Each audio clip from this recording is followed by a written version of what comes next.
Call the meeting to order. October 27th, 2015, Finance Advisory Committee meeting. Can we have call of the roll, please? Peddle, Here. Golden, Here. Terzinski, Here. Conlon, Here. Verbic, Neely, Here. Parch. 5 present. We have a quorum. Next, we have approval of the minutes. We have 3 meetings on tonight's agenda. One July meeting of this committee alone, and then 2 joint committees, or 2 joint council and committee meetings. Those minutes of the latter 2 meetings have been approved by the city council, but we need to also approve those.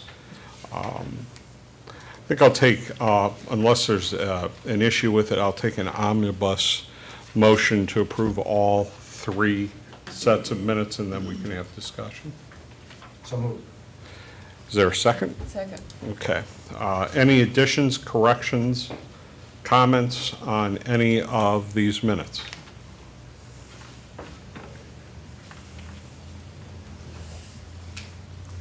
Hearing none, all those in favor, please signify by saying aye. Aye. Opposed? At this point, I'm going to turn the meeting over to Kathy Haley, and I'm going to ask that she give us an update on last night's city council meeting with respect to anything that was passed with respect to the water rates or other items that have been jointly discussed by the council and the Finance Advisory Committee. Sure. So last night was the first reading to the City Council on the water rate recommendation from Burns and McDonnell. We presented it as scenario 1 was the scenario that the majority of the Finance Committee had been in favor of, with some exceptions. We told them that no revolving loan funds would be taken out without first assessing if it was even needed and to double check the fund balance. Any of that would have to go back to council for approval anyway.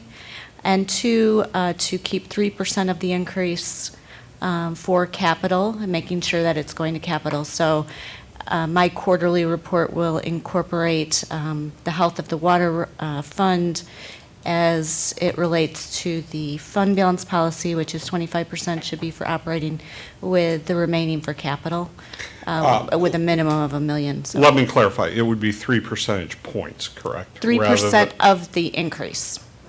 So the increase is 4.5. Right, so it's 3 percentage points. Yes. Of the increase as opposed to 3% of 4.5. Exactly. Okay. Correct. Just making sure that we were all on Yeah. the same page. So that did pass unanimously, right? And it'll go to second reading the next council meeting. Okay. Thank you. And I think that was the only thing on the agenda that was discussed with finance. Just a point of clarification on the capital piece. Mhm. So a separate capital fund will be established for that? There wasn't, we do have a separate capital fund which currently only includes the impact fees. No, there was not talk of creating an entire separate capital fund for capital because the rate isn't structured that way. It's one rate. Okay, So the 3%. unless we want to, cut the water rate into a capital portion and an operating portion, that's one revenue source coming into the city, going to one fund. Understand, just to clarify, I guess, just so I'm understanding. So the 3% of $5,150,000 would be taken and put into the existing capital fund where the impact fees are? No, the current water fund is for operations and all capital except for new water main replacement. So it's going So- to be part of just general? And that's how it currently has been and is. So, Oh, I misunderstood what our recommendation was then, Chairman. I understand that misunderstanding. I thought it would be more segregated than that. I thought that was our recommendation. I think that you would have to have two separate rates if you wanted to absolutely have that segregated, because there's one water rate. So it's one rate. It's one rate on your water bill. It goes to one general ledger account. So there's, unless you want to split that rate, so to say $3 is for operating and $2, and that's just an example, is for capital, which there, you can do that. I have seen that you can have a capital portion of your water rate. But this is one rate. The impact fees are separate. They come through the building permit revenue. Understood, but you have the ability to have board designated segregation of funds. I mean, Yes. and so I think that was the minimum that we were expecting, was that the city council would designate so that when you looked at the account, you could see that 3 percentage points were going into a segregated account where we could see that money was being set aside for capital improvements, especially since we have sought to be pay-as-you-go with respect to that. The only way that we, under the terms that you've talked about that the council discussed last night, the only way that you're going to be able to know whether you need to utilize the line of credit or the revolving loan fund is to be able to compare some kind of a reliable number with respect to what is available to spend on capital improvements. There's nothing in the current accounting that would allow anyone to quickly look at the fund and see what is available for capital improvements. And I think that was the intention, was let's have a number for capital improvements, and that sets the parameters. Right. Based on what we'll spend. Just one other clarification. I think at least 3 times we mentioned specifically and asked the question how we would segregate to ensure that the capital was going to be enabled and that there would be no drift of those capital funds back into operations. I mean, I think that was said at least 3 times during our conversation. So I guess my recommendation at this point is that in the second reading, we clarify and suggest to the council that they initiate a separate account for the capital, even if it says just a separate general ledger number that specifies the 3% plus the existing capital fund balance be put in there for purposes of funding this project stream that we all authorize. So just for clarification, that's where I think we should be going. And that's doable, but I think there's also a portion of that rate, the old rate, that was going towards capital as well. So I think there has to be a further analysis than just the 3% of the increase that's going to capital. Well, that may by very Burns and well McDonnell, maybe. be. I'm sorry. That may very well be, but what was said in the discussions was that we at least wanted to make sure that the new money that was flowing, that when the citizens see an increase, be it small or large, depending upon the user, that they can actually see that the effects were going to the capital side. Now, if there was a portion of the previous rate, which there should have been, that goes to capital, that's fine. All that we need to do is we need to make sure that at minimum, 3% of the increase in revenue that is generated by, 3 percentage points go into into the capital fund. If you want to put more in there, great, because, that's the way it should have been. We shouldn't have been without any capital funds. We may need to work out the details, but I think that, at bare minimum, we're talking about an accounting issue, that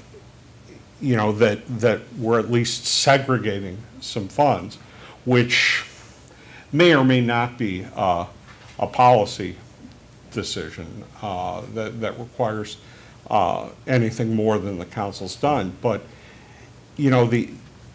I think that the Finance Advisory Committee, and I rarely speak for the committee, but I will in this case because I think we were in unanimous agreement. You want to be able to look at the water fund and see that there are funds sitting there, whether that's a floor of the funds or it's a completely accurate number. It's the minimum amount that we have available to spend on capital projects. Now, if there's a better way to do it, I'm sure all of us are willing to listen. But right now, we're in a situation where when you look at that fund, you don't see any effect on the availability of revenues for capital purposes. You don't see any effect. If we, and putting the great we as a community together, chose to spend all that money on operations, you could do that without blinking an eye because there's nothing there to indicate, and there would be nothing in your budget or your CAFR to indicate that there was any segregation of funds or any history of the increase that indicated that it was for capital projects. So the 10-year capital plan was also approved, so it's something that will get reviewed through the budget process. I think if we create a separate revenue line, at least in the short term, because the way I've seen capital rates structured for an enterprise fund, it's a completely separate rate because you want to be able to know what your operations are costing separate from your capital. So certainly at the minimum, that 3% we can put in a separate revenue line and then maybe transfer that to the capital fund, but we're going to have capital expenditures on both sides because there are capital expenditures that are currently being done out of the water fund from the current rate. So I think that's at least a start to create a separate revenue account for that 3% and continue to monitor the fund balance and to monitor that 10-year capital plan to see if we're staying on track and if we're doing those improvements that they recommended. Just to, again, to be clear, so if we take the 3% revenue, and I think my specific recommendations were that we would take the existing capital balance, which is like 1.8 million per the discussion that we had, The and that fund was balance. part of the supporting evidence that we were basing all of our recommendations on. We were going to segregate the existing $1.8 million, which was going to be used to be applied towards the capital plan, plus, because I think we actually were a little bit short and we needed that beginning balance, which I understood we were going to apply towards the capital plan, the 10-year plan with a specific list of projects and tasks that are party to that. So if we only do a revenue stream, how are we going to track the balance on a go-forward basis? We can do two separate fund balances within that fund. We can have the operating fund balance and we can have the capital fund balance.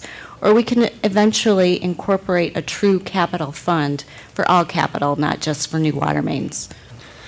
Okay, when you talk about a designated revenue stream within the account, I think that's a terminology. Are you talking about segregating that on the bill? That's the way I've seen it. All right. I don't oppose that, as long as you do one other thing, because I don't think we're transparent about our water rates. I think that we need to separate out on the water bill, how much is the meter charge, how much is your usage charge, and then, and you can segregate out, how much of that usage is going to capital and how much of that is going to operations. But, definitely a portion of that meter charge has got to be going to capital, because that's the whole point. Right. So, this is actually not a bad time to be talking about this, because we're talking about changing the water billing cycle anyway. So we're talking about making changes to the way that the bills are being handled, and I would suspect that it's not very costly at this particular point to make a change in the way that we display things on the bill. I mean, the calculation's being done someplace. Right. So, I have an open mind about this. I mean, I don't have an open mind about the fact that we need to be as transparent as we can, and that we need to make sure that we have an ongoing record of how much we're setting aside for capital. I guess I would make the recommendation in a motion that we recommend specifically that it be going through a capital account, if that has to be designated separately on the bill or not, or if it can just simply be an account in the general ledger where we keep the balance for the capital, including the current capital balance as we outlined, and then that would be easily transparent and available, and it would be a general ledger account, which would capture the 3%. It seems very simple to me that we should be able to do that without much work at all. When you say account, do you mean fund, or do you just mean an account? Well, I don't know if you need a fund per se. I know that you were leaning in that direction. If that is the best way to do it, so be it. If you can just do it in a separate account where we call it a capital account and maintain a balance for that whatever. I mean, it becomes a balance sheet account then, so Yeah. we're collecting it as revenue and incorporating it into the balance sheet Yeah. to keep, which which is typically is basically a only capital. seen on the CAFR, but, yep. Well, it's readily available to the city council, and you can easily track all the expenditures that go through that account have to be authorized by the council as part of the capital, the long-term capital plan of the water department. I mean, that's what I expected, frankly. And I think that it's exactly what I was saying, that I would need to do that as a quarterly report, because our system isn't set up, the rate's not set up that way currently. So I would, at least at the start, although we're not anticipating this increase to go through until April, May usage, which would be effective for the July bill, so we have plenty of time, to at least incorporate it into my quarterly reporting until we can determine, would it warrant a whole separate fund? Would it warrant breaking the rate out? Would it, that's a lot of work through the financial software to see if, we might want to plan it out first before we just go make the change. Certainly, let's see what we can do. I am not going to accept a motion because it was not on the agenda. But I will ask if there is any dissension from the discussion, or is this a message that we want to send forward to the city council? Okay, so we would like that to be reflected to the city council, but will not take formal action because it was not an agenda item for tonight. Can you repeat that? I can try with that. Basically, we want to see a segregation of funds for capital purposes, and it is our understanding that our previous recommendation was that 3 percentage points of the 4.5% increase will be segregated for capital purposes to be added to the current capital funds balance for the water fund, and in addition to any capital revenues that would be designated from the current or the previous water rate. So the bottom line is we want to see some segregation of what's available for funding the capital improvement plan that has been approved or will be approved upon second reading. Is that accurate? Okay.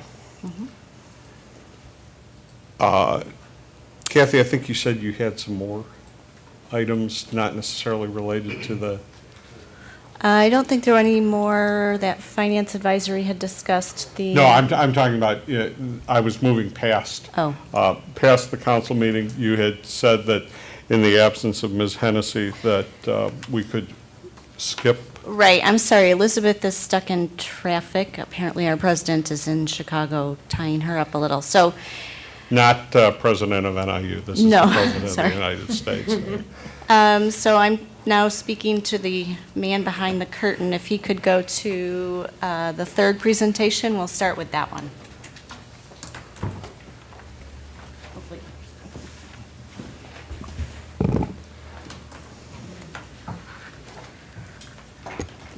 So Elizabeth Hennessy is our financial advisor from William Blair. She should be here shortly. She's going to discuss the Senate Bill 318, which could potentially pass and affect the city's property tax levy as far as doing a freeze on property taxes. And then she will also touch on the Moody's rating that I believe you all got a copy of that this week as well. So I'll start with the tax levy. This is actually the first discussion of the tax levy. And I will start with a timeline. So tonight is the initial discussion with the Finance Advisory Committee. On November 9th, we will be presenting the estimated levy. The estimated levy is a ceiling. It is a legislative requirement that it has to be passed by the council. I believe it's 20 days prior to the public hearing and the first reading of the levy. Just keep in mind, it is, oh, here she is. It is the ceiling, so the council can never pass a levy higher than this estimate, but it can absolutely go below that estimate. And then November 23rd is the Truth in Taxation Notice, the public hearing and the first reading, and then December 14th will be the second reading of the 2015 tax levy. Elizabeth is here. I want to give her a minute to breathe, but I think it is important for her to probably go first so that you have an understanding of the effect of this bill on the property tax, or the potential effect of this bill on the property tax for the city of DeKalb. So I will ask Byron again, I'm sorry, if you could switch back to the first presentation, that would be great.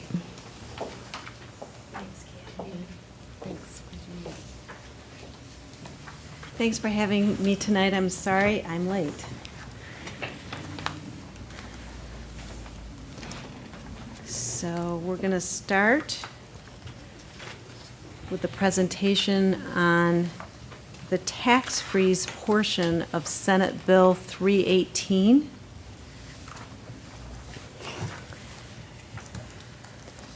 And this has been approved by the Senate, is sitting in the House in committee.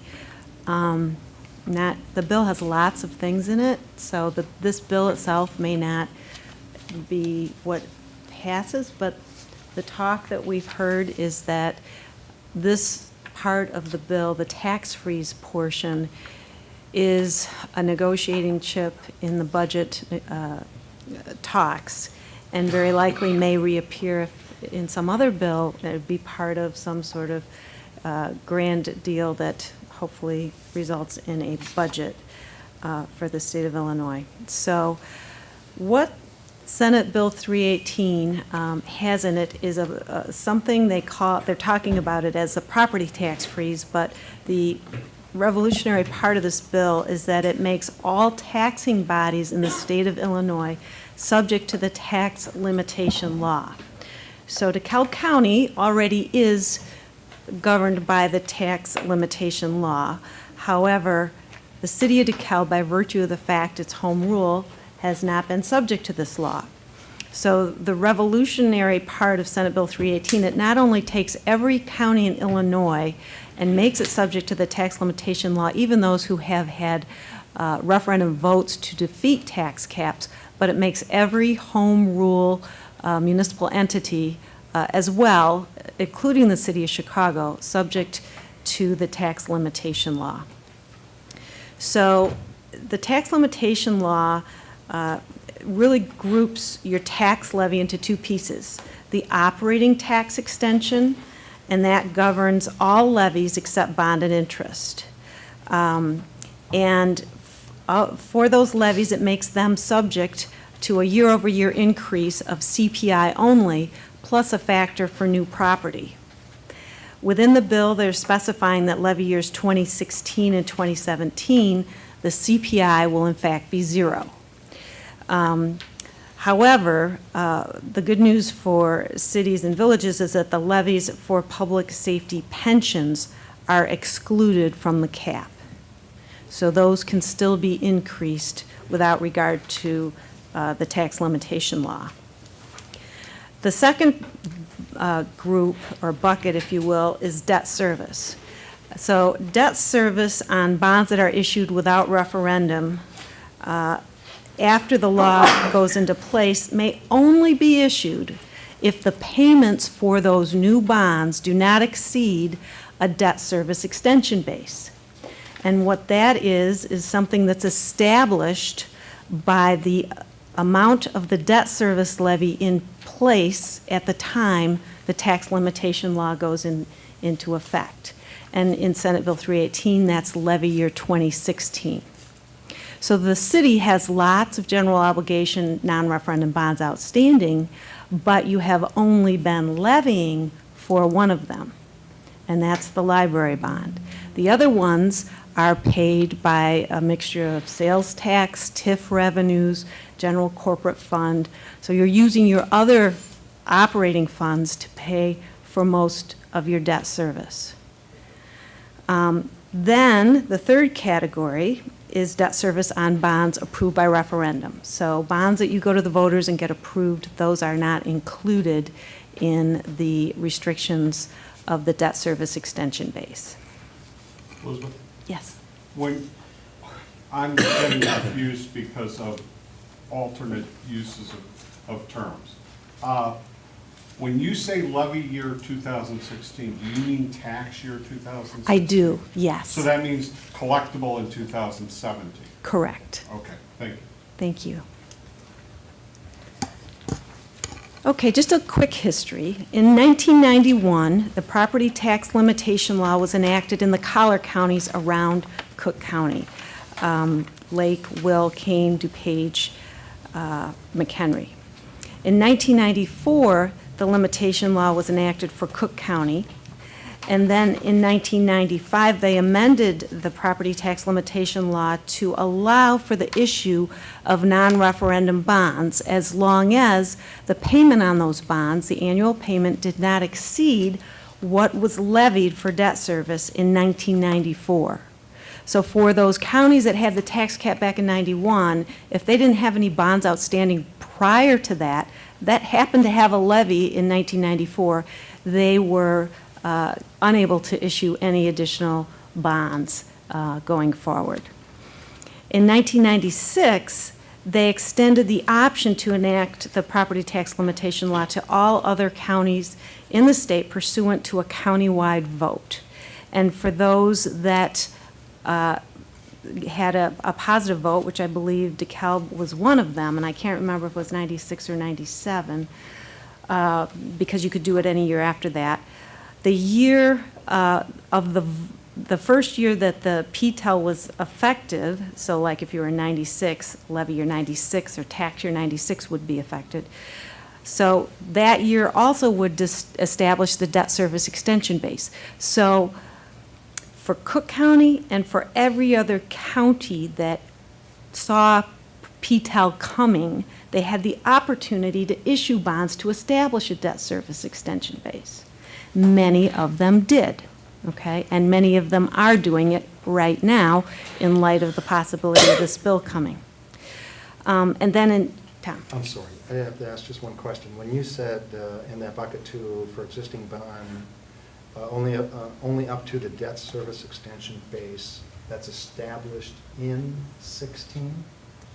In levy year 2016. Okay, so everything that currently exists is in our base, and we could replace that debt on a go-forward basis up to that level. Yes. As Tom, we only have the library. Well, That's because the you've been only thing abating that's- everything Yeah, else. yeah. But you make those abatement decisions on an annual basis. Mhm. So right now, as you're talking about your levy and Kathy's presenting different options, you've had a tradition in history of issuing GO bonds. Why? GO bonds are paid from the unlimited tax levies of the city and are the very strongest credit rating type of bonds that you can issue. So you've made use of that strong credit rating to support your bonds, GO bonds, unlimited tax, but then with the intent, okay, we're going to use TIF revenues to pay off this bond, or we're going to use water revenues to pay off this bond. Okay, so right now you have lots of bonds that are out there on the tax rolls, but you do abate from year to year. So what I'm going to talk about in a few minutes is options you could consider to not abate some of your bonds. Right, but as long as you don't extend them, they don't count, right?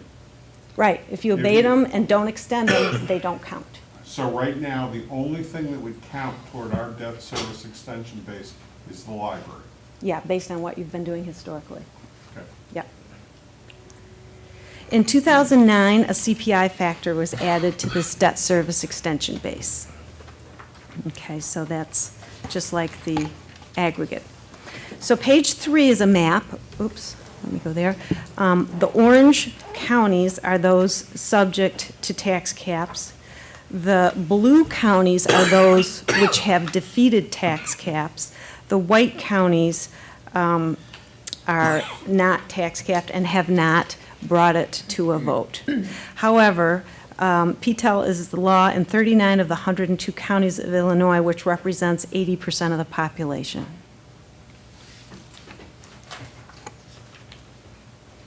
Okay, so page 4 looks at these two buckets again.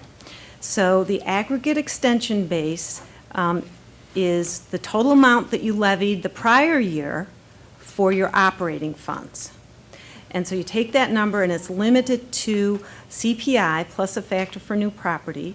Your operating funds include corporate fund, IMRF, Social Security, tort liability, road and bridge, and those are typically the funds that you've levied.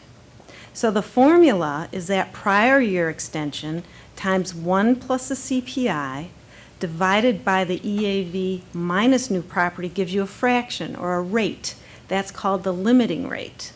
That limiting rate is then multiplied times the EAV to give you the limit for your aggregate extension. The other thing that happens, and it kind of doesn't apply to you guys because you've been home rule, but for many non-home rule, non-tax capped entities, they have voted maximum tax rates per fund.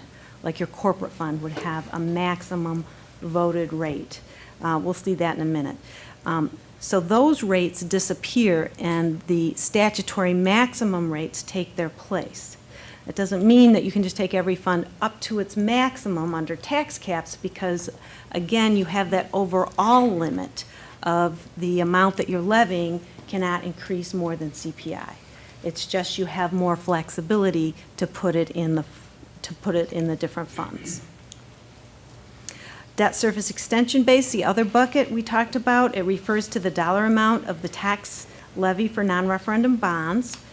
DSEV, or debt service extension base, is formed the first year the district becomes subject to tax caps, and it limits all future bonds not approved by referendum to the debt service extension base for their payments, annual payments.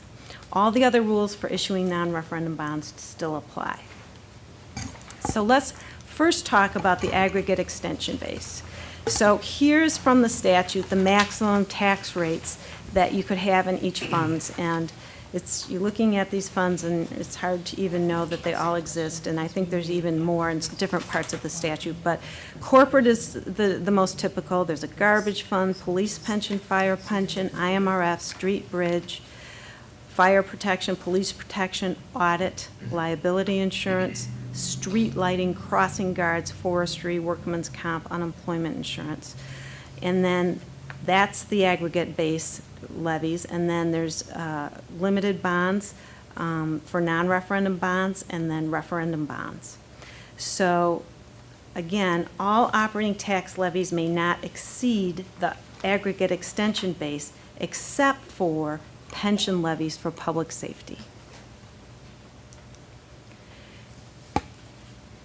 This next page is how this is calculated. So I looked at just an example, tried to use generally your numbers. 465 million EAV, new property of 2 million, CPI for levy 15 for all the capped districts in DeKalb County, the CPI is 0.8%. It's looking like for 2016, which under Senate Bill 318 is 0, but it's going to be less than 0.8% right now. As gas prices come down at the end of the year, it really affects that CPI. And they look at it from December to December for purposes of the tax limitation law.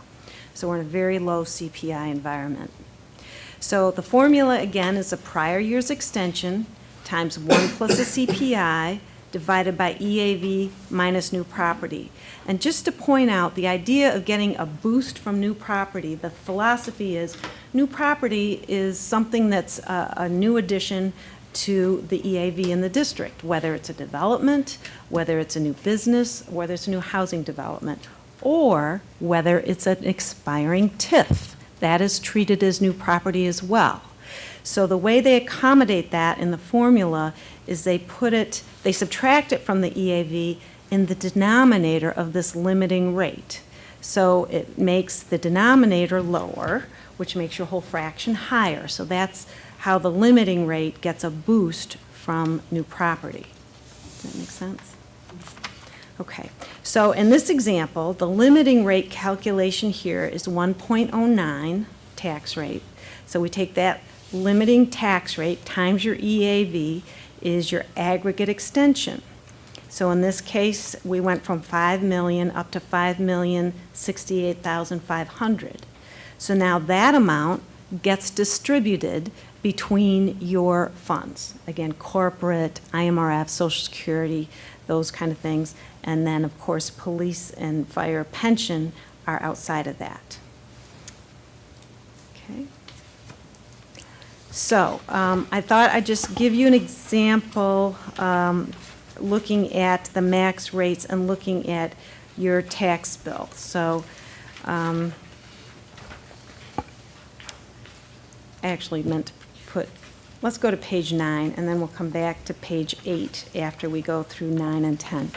So if you can read this in your slides, what this is your 2014 tax extension from DeKalb County. And as you can see, last year you did not levy anything for corporate. The bond and interest levy, which is would become, in the debt service, non-referendum debt service category, is 488, and that's a library levy. IMRF is 251, 0 for road and bridge. Then you've got your pensions for firefighter and police and Social Security. So all told, that adds up to $4,758,000. And of course, you levied for it, you got it. You always do, because you're not subject to the cap or anything else. And then we look at the calculated rates, gives you a total rate of 1.02. On the right side of the spreadsheet, because DeKalb County is tax capped, that's where, if you become tax capped, you would have additional calculations that would focus on your aggregate non-capped total $4,758,000, subtract the $488,125 for debt. Okay, and then so that's where you are right now. So I said, well, let's look at that compared to another city that's in a different county that has tax caps and is a non-home rule city. So this is a lot of stuff, but this is a city in McHenry County. They have an EAV slightly less than yours, 409 million. And I direct your attention on the left column under the fund name, you'll see 2 asterisks. All the funds with 2 asterisks next to them are subject to PTEL. That's a property tax extension limitation law. So you notice they have a lot more funds. First of all the bonds that they've got out. They're only levying for 2 of them, but that's part of their debt service extension base. The other ones are probably abated. Then they've got IMRF, police protection. So not the pension, but police protection, they're levying almost 2.5 million for. Then they've got police pension, library garbage audit, liability insurance, street and bridge, parks, band, social security, crossing guards, library buildings. So their library is within their city. Special recreation, that must have been a separate levy that got approved by the voters at some point. So all told, their levy is $9,142,000 is what they asked the county for. What they got on the right-hand side is $9,122,000. So they got less than they asked for, and that's very typical for tax-capped entities, because when you're doing your levy, you don't always know what your new property is going to be. So especially if you have a TIF expiring or something, you're waiting for the assessor to find out, you get that as new property.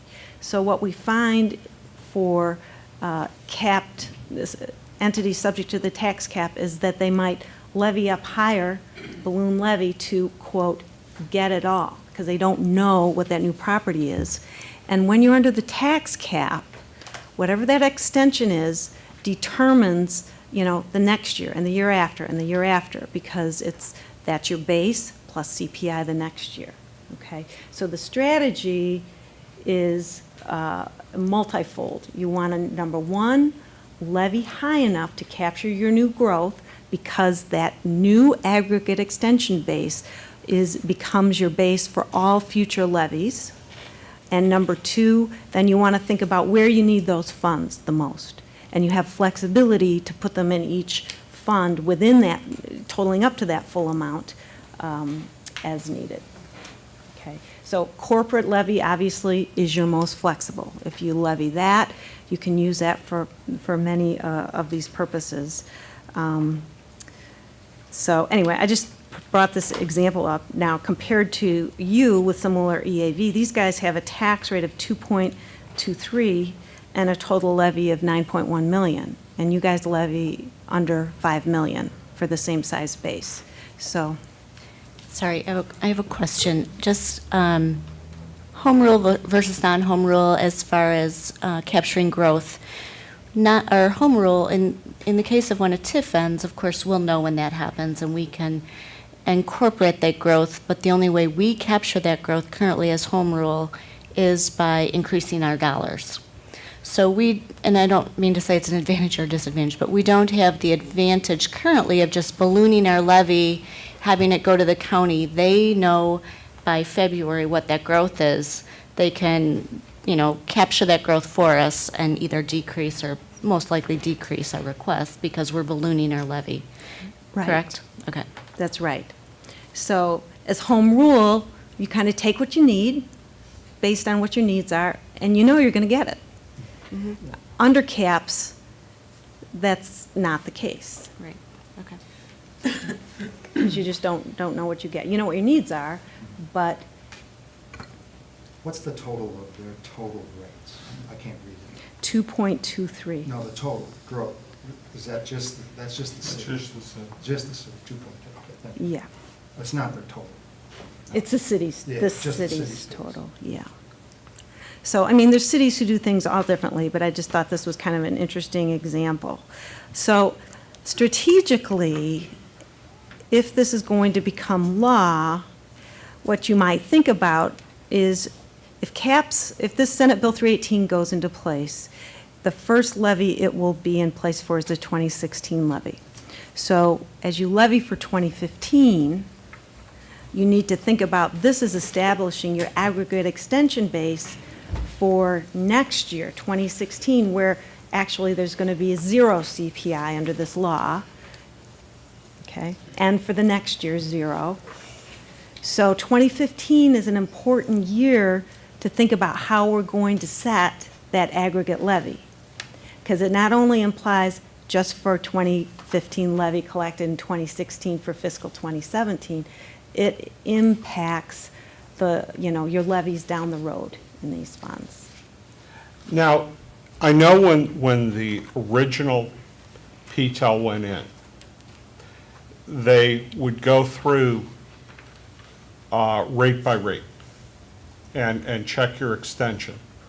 Okay, so is it your understanding that this new law would be such that since DeKalb does not have, is not levying for corporate, that if they don't levy for corporate in 2015, they are barred from levying for corporate for the next 2 years? Well, and you bring up an interesting law that has various interpretations.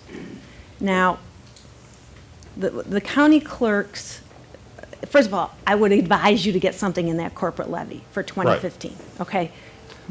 You need a base. You need a base, and that will be part of your base. But there's another fund-by-fund law. For example, in Cook County, they say if let's say you have never levied, or you haven't levied for corporate fund in the last 10 years, you're not going to be able to levy for the corporate fund going forward. They want to see that you've levied for it in the last 3 years. So in order to levy for corporate fund in Cook County, if you've never levied for it in the last 5 to 10 years, you're going to have to go to the voters, okay, to get a new rate for the corporate fund. And a number of suburbs got nailed by this with respect to PTEL because they were the ones who were not levying a local property tax for a municipality because of, say, a large shopping center, and they got capped at 0 so that they couldn't have a property tax. Yeah. So that, I think that's a good point. When you look at tax caps in the aggregate base, it's really a two-step process. The total amount you can get and then the fund-by-fund amount. And it behooves you to get as many funds on that levy as you need. Why? Because of this law, which I've heard in other counties, which some say if they can't find any record, then they'd make you go to referendum, but maybe they find a record from 8 years ago. They'd let you add that back as long as it fits within your aggregate extension with the CPI. So I think it's, and we'd have to check with DeKalb County in particular what their view is on that, because counties are a tad different. But if you levy for it in 2015, it's not going to be a problem. It's not going to be a problem, exactly. So whether it's road and bridge, IMRF, all the other things that you could levy for, and if you have the need for it, you should definitely think about it. So just strategies, again, review your current levies, don't underestimate EAV growth, and be sure that all funds have a levy. That's back on page 8, sorry. Okay. So that's the aggregate levy. Any questions? Let's move on then to debt service extension base. And now, you had no debt limit as a home rule. You have a debt limit as a non-home rule, capped county. And that is 8.625% of EAV. And if we take your EAV, including TIF, we can include TIF, your gross debt limit is $45 million. Subtract the outstanding principal gives you a net debt limit of $9.5 million.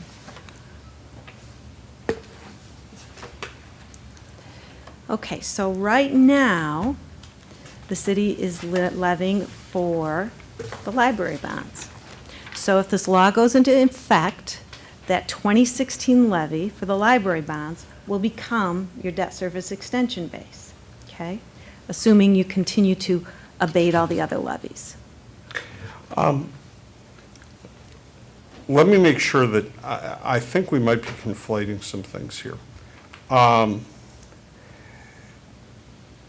You talk here about, I'm sorry, I need to go back.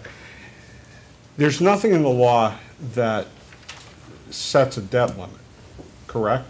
All that's in the law, the proposed law, is a debt service limit. That's right, but by becoming subject to the tax cap and, and that's a good question for the lawyers. It's my understanding that if you're... No, I don't think that's correct. Okay. You're a home rule jurisdiction, so you do not have A debt a limit. debt limit. But you do have a limit as to how much of that you can service Yes, off of yes. the property tax. Okay. So you aren't changing the debt limit, you're changing the debt service extension limit. I think you might be right. I'll double check that with Yeah, council, I would though. appreciate that. Sure.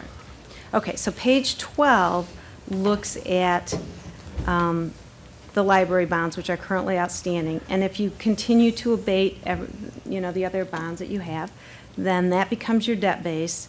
And as you can see with those bonds, they mature in 2031.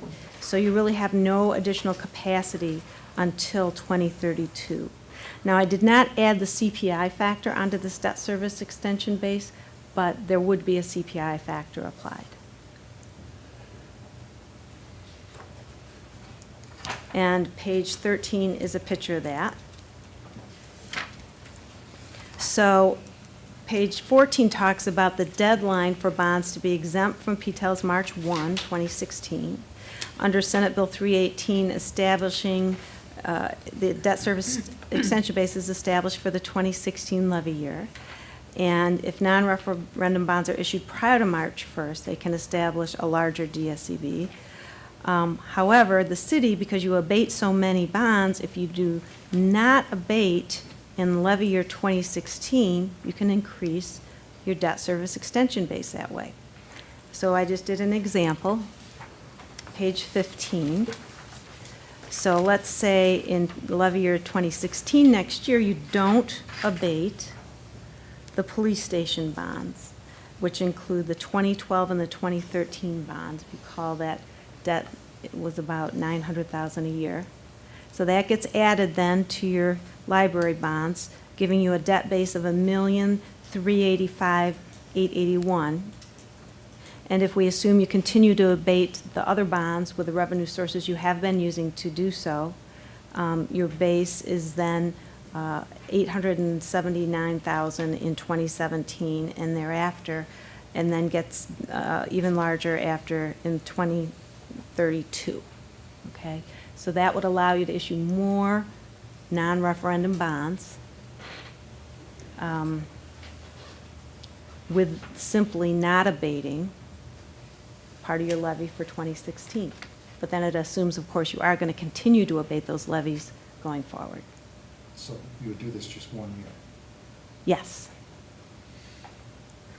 You could do it for more years. You could, strategically, however, I mean, just looking at the Yeah. presentation, just to get the debt service cap up, you could abate it for 1 year. No, could not abate it. no, Not abate it for 1 year. no, that's not correct, because that limit is a moving target. And What do you mean? what I mean by that is the extension limit is given by your previous year's extension.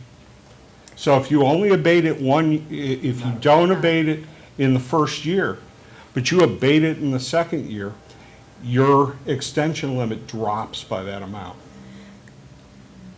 No.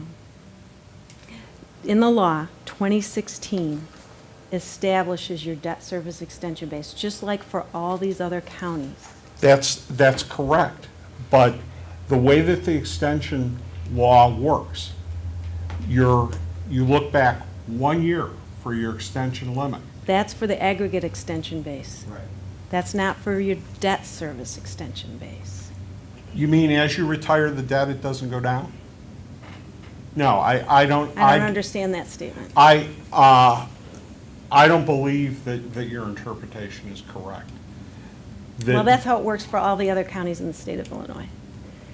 This is debt service extension base, not aggregate. No, I Aggregate understand. extension base has the idea of a prior year.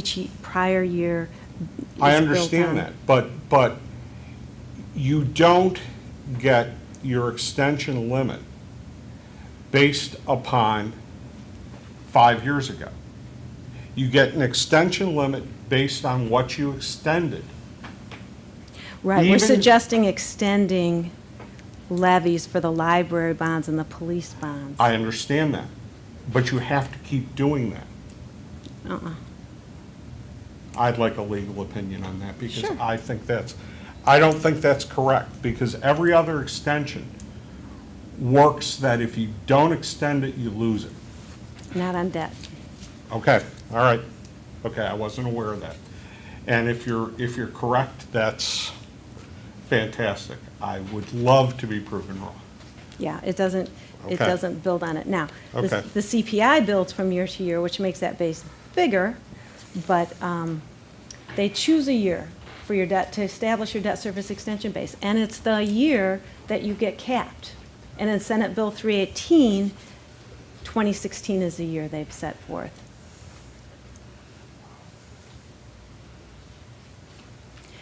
And if you don't continue to abate, I mean, obviously, the other non-referendum bonds, that you have issued before can soak up some of this base. But you can never levy, if you do this, you could never levy more than $1,385,000. I want to go back a minute, Sure. okay? How can there be a comparable situation for a non-home rule county? How can there be a comparable situation to the debt service extension limit that you're talking about? This is something that does not currently exist. This is an animal of tax limitation law. But non-referendum debt is something that non-home rule jurisdictions do not have. Yeah, they do. They have non-referendum debt? Mm-hmm. How? Subject to the 8.65 and subject to a debt service extension base. I thought all borrowing by non-home rule had to be approved. No, not if you're capped. No. It's Okay, subject to all the right. 8.65%. You mean you can borrow up to that debt limit without any referendum in a non-home rule municipality? If you have a debt service extension base. No. I'm not talking about any property tax cap. Okay, let's just go for state law. Okay? Yeah. I, That's my understanding. I'm not a legal counsel. As I said, this is not legal advice. This is just based on our experience and review. Legal counsel has looked at this and reviewed it. And okay, all right. And I know in Roselle, non-home rule community, we issued debt and did not go to referendum. But was it replacing all No. of that? Not all of it. Okay, all right. And I'll use Montgomery as an example as well, is we issued new debt and pledged, they were alternate revenue bonds, so it was a non-home rule municipality, but it was new debt and did not go to referendum. But it wasn't GO. That's correct. Okay, all right. So. I'm learning here too. Yeah, well, and, it's, let's go to page 17, though, because that's really how you issue bonds. I say without home rule, but you're right, you still are home rule, you're just subject to the debt service extension base. So the things that the non-home rule districts issue are alternate bonds, as Anne Marie was mentioning. Now, those are very similar to kind of your GO bonds, because they have the GO backing. Could we get the gentleman in the room to put up page 17? I'm sorry, that's me. Oh. I'm not clicking. Sorry, I apologize. sorry. I was laying it on somebody innocent. Oh. So, alternate revenue bonds are backed by GO levy and a pledged revenue source, whether it's sales tax, whether it's corporate personal property replacement tax, or a lawful operating levy. And so you have to demonstrate that the pledged revenue from the operating source, whether it's sales tax or whatever, covers the debt payments 1.25 times. Mhm. Would that also include TIF revenue? Yes. Mhm. And you have to have an audit history or a financial feasibility study that shows that. These bonds are not subject to any debt limit, and in order to issue them, you need a public hearing and a petition process, petition period. And what that involves is having a board approve a resolution of intent to issue debt, and that starts a 30-day period. If within those 30 days, 7.5% of the registered voters submit a petition, that would require the issue to go to referendum. So there's a petition process and a public hearing. So they don't count against the debt limit as long as the taxes are not extended. The other option is debt certificates, which are just paid from the general operating funds of the district. It's more like a revenue bond. So those are two other types of debt other than that GO debt that's subject to a debt service extension base. Just one point of clarification. Does that have to be new revenue? No.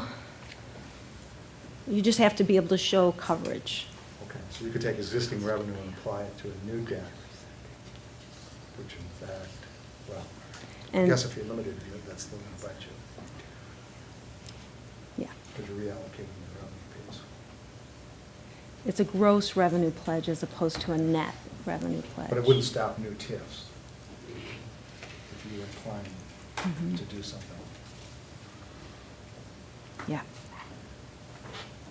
And SSAs are not subject to the cap. New TIFs or new TIF bonds? Both, I guess. Right. Alternate bonds. But they couldn't, sorry to interrupt. Nope. They couldn't be GO TIF bonds now, you know, unless. Right, but if you had a new TIF, and you wanted a new TIF, and you had a project. To be a you TIF had- revenue bond. And, right, you would bond it under the TIF revenue, pledge that, and you would have your alternate revenue source, and you could go forward. Yeah. And not be subject to any debt limitation. Just so that you don't think that I'm crazy, here is the statement that's made. Unless an exception applies, the Illinois Municipal Code, as amended, the code requires that general obligation bonds secured by an ad valorem tax, property tax, must be approved by voters of a non-home rule city or village in referendum. There are a few exceptions, but not GO bonds. So I was not crazy with respect to that. Alternate bonds and bonds for some specific purposes are exempt. But in general, a non-home rule municipality does not have the authority to issue GO bonds without a referendum. Would that then apply to us under this new? Well, that's the Well, question. I think you have so you still have your home rule status. Right. We think. So you can issue bonds, Semi-home rule. but you can't pay them off with more than the debt service extension base. Right, that's going to be the Yeah. binding thing. So this That- is, you know, that's the main point. To establish a debt service extension base in 2016, if you can. Elizabeth, could you state it? And so if the city did not do that, what is our cap on our borrowing ability on debt, So dollar-wise? if you did not abate, right? Mm-hmm. This graph, I think, shows the story. You really don't have any room to pay off non-referendum debt with a tax levy, with a bond and interest tax levy until 2032 tax year. So you could go to the voters and ask them to approve a debt service extension base for you. So otherwise, this would cap, and I'm trying to think the dollar amount was like $9.25 million? Was that the amount that we have, the ability right now? That's the debt limit, but as he pointed out, you don't lose your home rule status, so maybe that debt limit doesn't apply. But if you don't have the ability to repay the bonds, doesn't matter what the debt limit is. And that's till Right, 2032?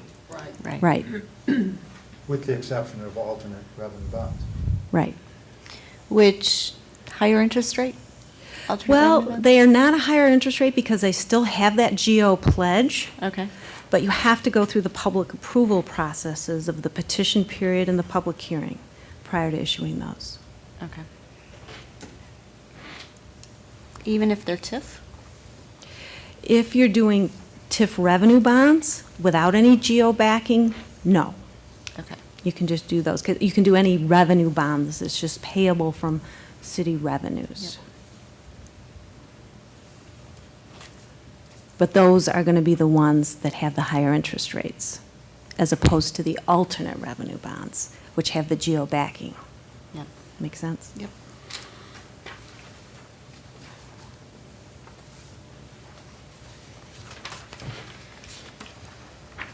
Questions?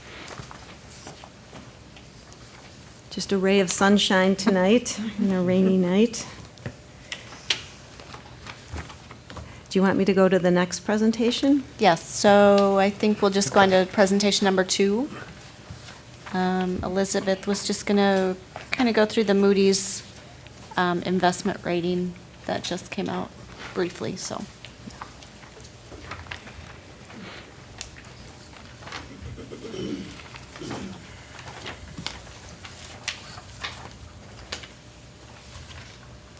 Okay, so Moody's did their surveillance rating on the city, and they confirmed the city's outstanding AA2 bond rating, but they put a negative outlook on it. And the stated reasons for the negative outlook is higher pension liability based on Moody's restatement of the pension obligations, persistent declines in the EAV, even though we spent a good amount of time talking to them about the anticipated estimate from the assessor being moving in a positive direction this year, and dependence on revenues from the state of Illinois. So those are really the 3 main reasons for the negative outlook. So Moody's will continue to monitor the city, and I believe they said in the next 2 years they'll either move the rating down or remove the negative outlook. So the following conditions could make the rating increase and the negative outlook go away, which is expansion and diversification of the tax base, continued growth in the city's reserves and liquidity, which you will see in the report was a strong positive as the city continues to move towards your fund balance policy, and then moderation in the city's debt and pension burdens. The following conditions could make the rating decrease, which is continued deterioration in the tax base, material declines in the city's reserves or liquidity, and an increase in the city's debt or pension burden. So just to put this in perspective, page 2 looks at where you are in the scope of bond ratings. And this is for Moody's. Your AA2, which is 2 steps from the very highest possible rating. The definition of AA2 is the city has a very strong capacity to meet its obligations. Investment grade ratings go from AAA to Baa3. The state of Illinois was just downgraded to Baa1 with a negative outlook. And you can see where they are on this ranking. The city of Chicago was downgraded below investment grade. They're Baa1. And that is the map of the ratings. So AA2, as you can see, again, second from the top. It's still a very good rating.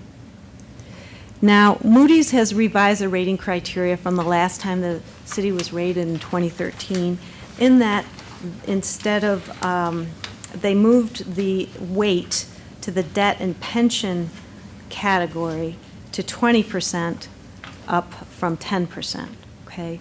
So, because as Kathy and I were talking to the raters, we're like, how come this is changing? And this was part of the issue. So, there's a lot of numbers on here, but I wanted to give you an idea of how Moody's looks at your pension liability. So, first of all, they use a different method of evaluating pension liability. They age, what do they call it, Kathy? The age? Oh, early entry age. Early entry method, age method. Which is a higher level of funding recommended by the state.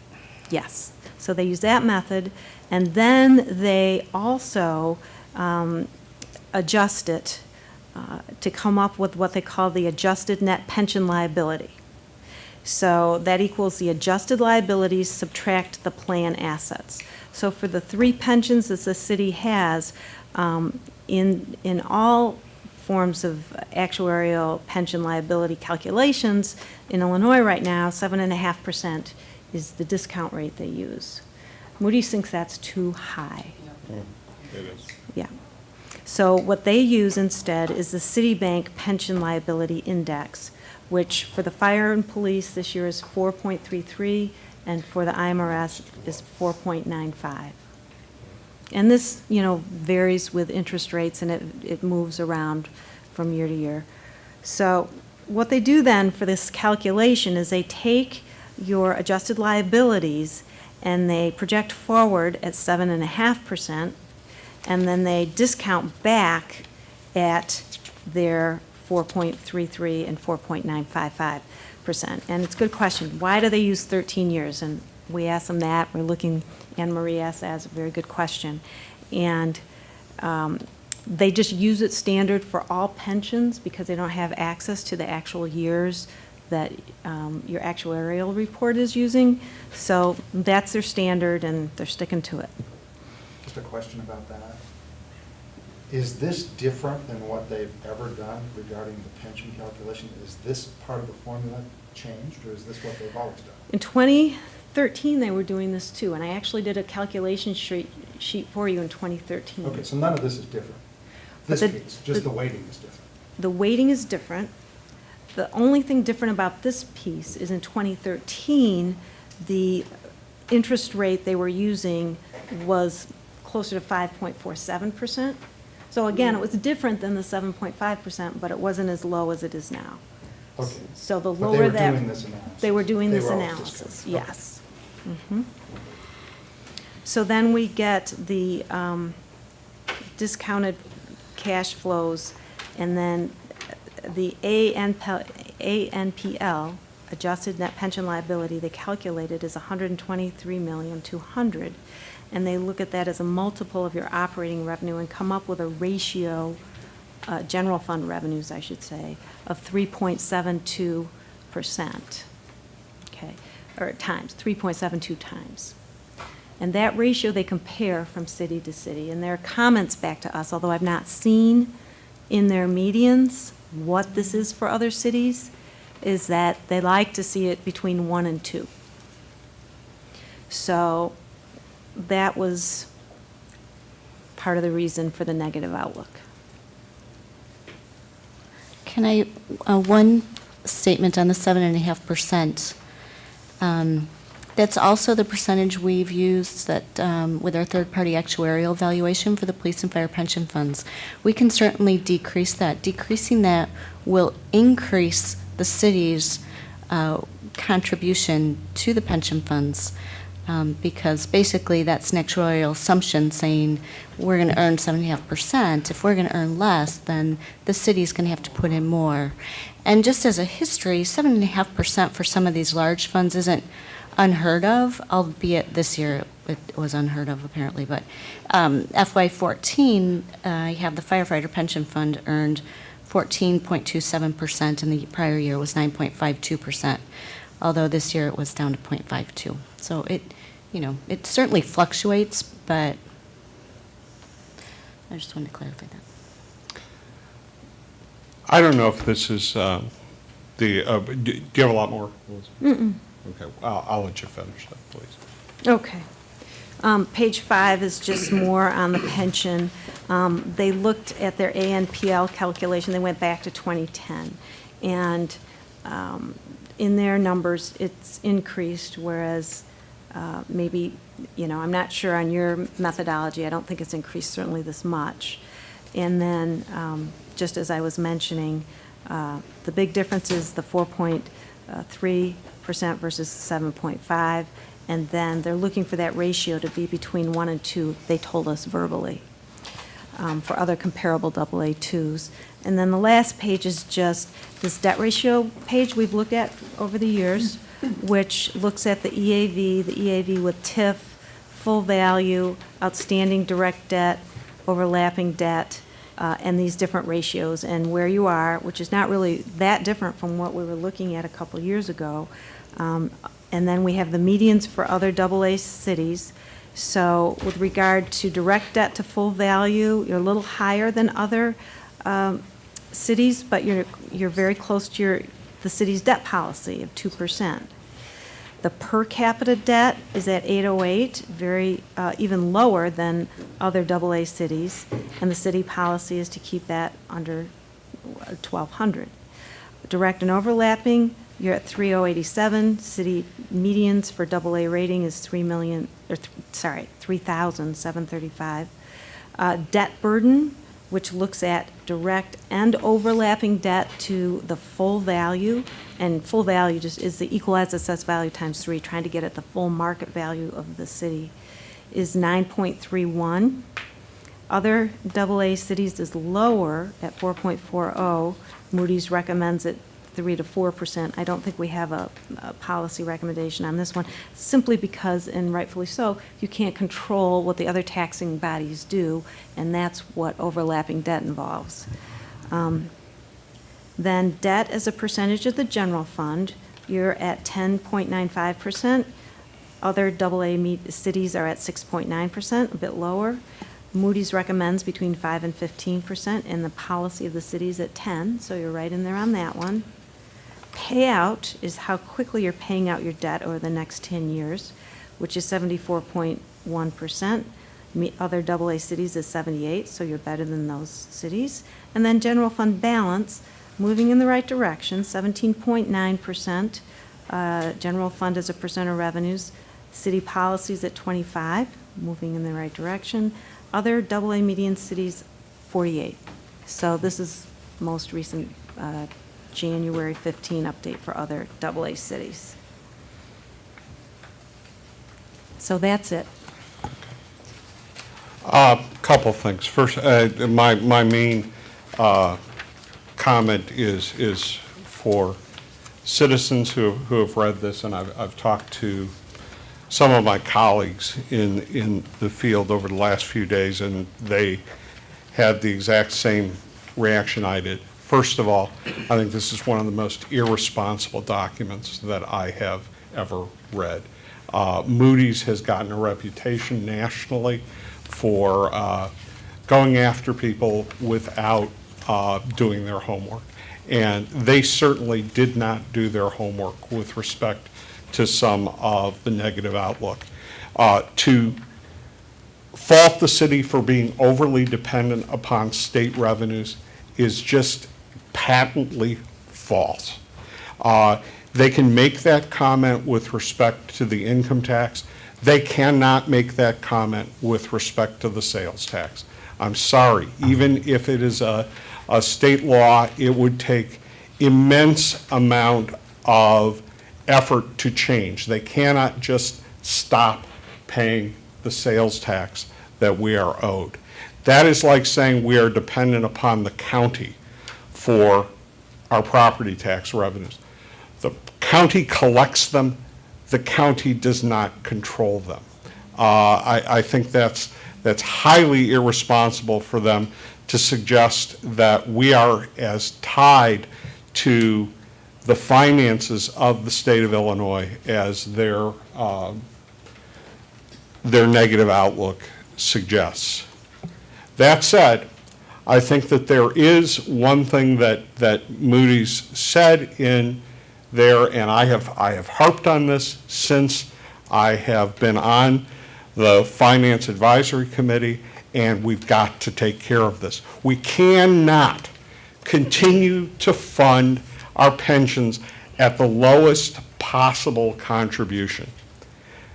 And that is basically what we have done. As Finance Director Haley said, what Moody's is suggesting is what the state suggests with respect to the way that you finance the pensions. We're not going to get ahead of the ball unless we start using more aggressive actuarial assumptions, or less aggressive, depending upon the way that you look at it, to finance our pensions. We've got to make a dent in this, and we have got a pension problem in the state of Illinois, and we have not been responsible as a city in terms of doing something with respect to those pensions. I think a lot of this will come forth when we talk about the 2015 levy. But, Tom? Yeah, I guess I have a series of other questions. First of all, as regards to Moody's revaluations, are they publishing lists of all the upgrades and downgrades? Is that available to you for municipalities and entities, They school do it- districts? Yeah, they do it from time to time, yeah. So you can get that? Yeah. So we could get that information Think for so. entities in the county, school districts and so forth that they've upgraded or downgraded in the last year due to the year's policy changes. I think that would be of some help, because I think this may have hit some of the community as being something extraordinarily impacting DeKalb, and I don't think it's extraordinarily impacting DeKalb at all. I don't think DeKalb is in any different situation than any other community is in respect to this.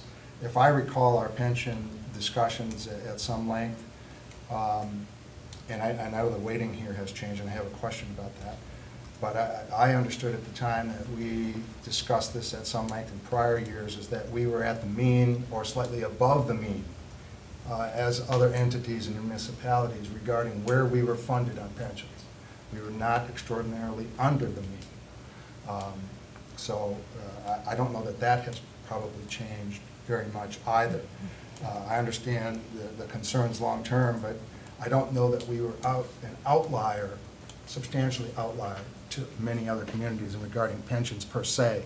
So I think it would be helpful, because that was never covered in the paper, and that does never get into the headline. And I think any entity, communities, members watching may come away with the wrong set of conclusions about any deterioration or anything unique happening to DeKalb that's not happening anywhere else. My question, if they increased the weighting of pension and debt, what did they decrease? If that went to 20% of the equation, do we know that equations? Do they I'm not give us sure the what they detail? decreased. I'm not Do they sure. give us the detail? I could find out. Okay, I think that would be worth noting. Sure. Because the other question in our past that I recall in prior discussions with Moody's and the presentations that were made on prior debt obligation discussions, they were heavily focused on general fund. That was the predominant focus. Yes. Yep. Right? Yes. So my question now is, if you were going to prioritize the weighting, if it went from 60% general fund to 50% general fund as an example, if we knew what that was, if we want to impact the numbers, where are we going to impact that rating to the extent we want to? And how do you best strategize how to impact that? Is it general fund balance still? Is that still the dominant? Yeah, it's 30%. It's 30% weighting. So as we look forward to driving this thing to 25%, I think some of the discussion and the council needs to understand is, in the long run, how do we impact it? From a weighting perspective, general fund may still be one of the dominant methods of getting there. Tom, just to Yeah. quickly interrupt. I think we need to be very, very clear to the public that there's been no downgrading of the debt. There's Right. been no downgrading of the debt rating. All that we're talking about is The negative. an outlook. Yes, thank you. Correct. Appreciate that. Very important. The other question I had is, when they look at the revenue streams and the discussion, and Mr. Peddle will remember, and he warned us, but we went with the lowest rate in intent to save the community money, knowing we would not walk away from TIF bonds as a city. At least the council did not think they would ever do that if the revenue wasn't there. But we issued GO bonds, which we didn't have to, which is 40% of our debt. I mean, we're looking at the TIF being paid off in the downtown piece in the 10-year period. It's 4 or 5 years, it'll be gone. It's GO, and it's alternate revenue. It is not part of our revenue stream. And I guess the question is, how do they look at that when 40% of the debt that they're discussing is funded by other revenue? Which is really tax, which is really property tax, frankly, to the greatest extent. Yeah. See, because they have the GO pledge, those are straight GO bonds, they are part of the GO debt. My question would be is if you or the city went back to them, and I know they have analysts and they have auditors and they have experts, would they consider, and if they haven't, should they consider that TIF revenue? I can tell you, Elizabeth and I think they gave us a 2-hour time period to come back with them to refute their findings. We did bring up a lot, because FY 2015 certainly is not final yet, but we made sure they knew that our revenue, general fund reserves have definitely gone up, that we passed a surplus budget, that, I forget what else, several But the things. TIF The 3M. The 3M that was on the way, Yeah. it's that the EAV estimate is going up. And he really hounded on the pension. So I don't know if Moody's is getting directive, that pensions is the new, it's the new Well, that's why I asked buzzword. about the weighting. Right. But did the TIF revenue not be part of that discussion on how they analyze what our revenue stream is? No, but you see, the debt itself, I mean, versus other AA cities, your direct debt is not so much the problem as the pension debt. And their pension, that 3.6, 3.7 number they're coming up with. Right, I understand that. That's, and the thing that's frustrating, at least to me, is that they say other AA cities have much lower ratio there, but they haven't published anything on that. So I think that would be very important, especially to your comment that when you looked at how you were doing your pension in past years versus other cities, it was very comparable. Now, that might not have been other AA cities, maybe it was. But they said for AA cities, that ratio is high. Understand that. I just made the comment about the TIF revenue because I Yeah. think they may have overlooked a pretty significant item. Well, and Tom, actually, my information and opinion about the GO TIF thing has changed a little bit in the last month. There's a backstory, and I think that the city probably was caught between a rock and a hard place. And the bond houses are really getting tough on counting everything as GO debt and not discounting back for the exact factors that I think a reasonable person might say, well, that's not really what is being supported by the full faith and credit. Okay. Thank you. Those are my questions. Anything else? Yeah. Connie? So we have a seat right there for you with a microphone if you want to, in case there's more questions. And then we'll go to presentation number 3 again.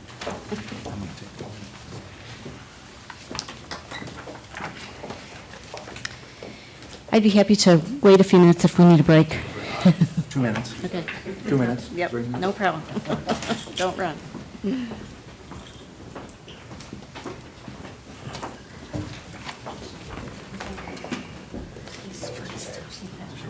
is fun stuff, right? Mike has different reasons to Pull the short straw, you should have come last night.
We can go live again.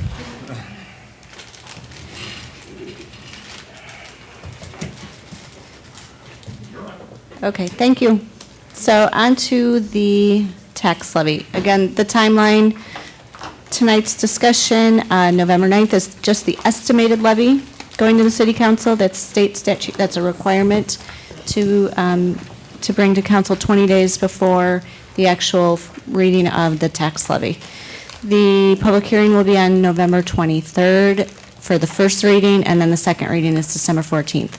Again, November 9th is the estimate, it's the ceiling of the levies. So council cannot vote to go higher than what is presented at that meeting, but certainly can go lower. Then the levy has to be filed with the county by December 29th. So I just want to go through some history first. Of course, residents live within the city limits. However, their property tax bill is comprised of no less than 10 separate taxing districts. Each taxing district determines the total dollar amount to levy on the property which resides within their taxing district boundaries. The tax rate is what a resident sees on their tax bill for each entity having authority to place a levy on their property.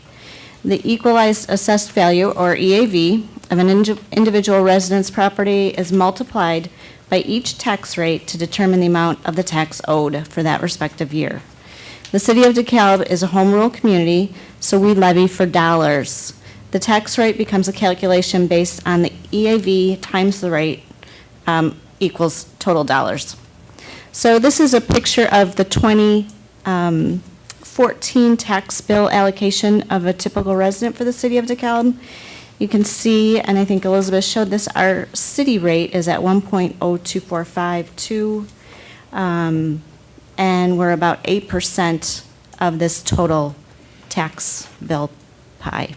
Since this is always confusing, this is the 2014 tax year, so these are the bills that we are currently paying Correct. this year. Yep. So these are the bills payable in 2015, so this is the current tax rates. This is not a year lag. Exactly. So this is what the city levied for in 2014 to be collected in calendar year 2015 for the city's year, fiscal year 2016. So this chart just shows the city's property tax rate compared to other communities. While the city's tax rate has gone up due to a drop in EAV, it is still in the lower 50 percentile of our comparable communities. These communities were identified during the city's paying compensation and classification study that was done last spring. And then there's a list of university comparables as well. Kathy, can you just explain that why they're comparable to us? It's based on economic data? Right, these are most directly comparable to the city of DeKalb based on economic criteria.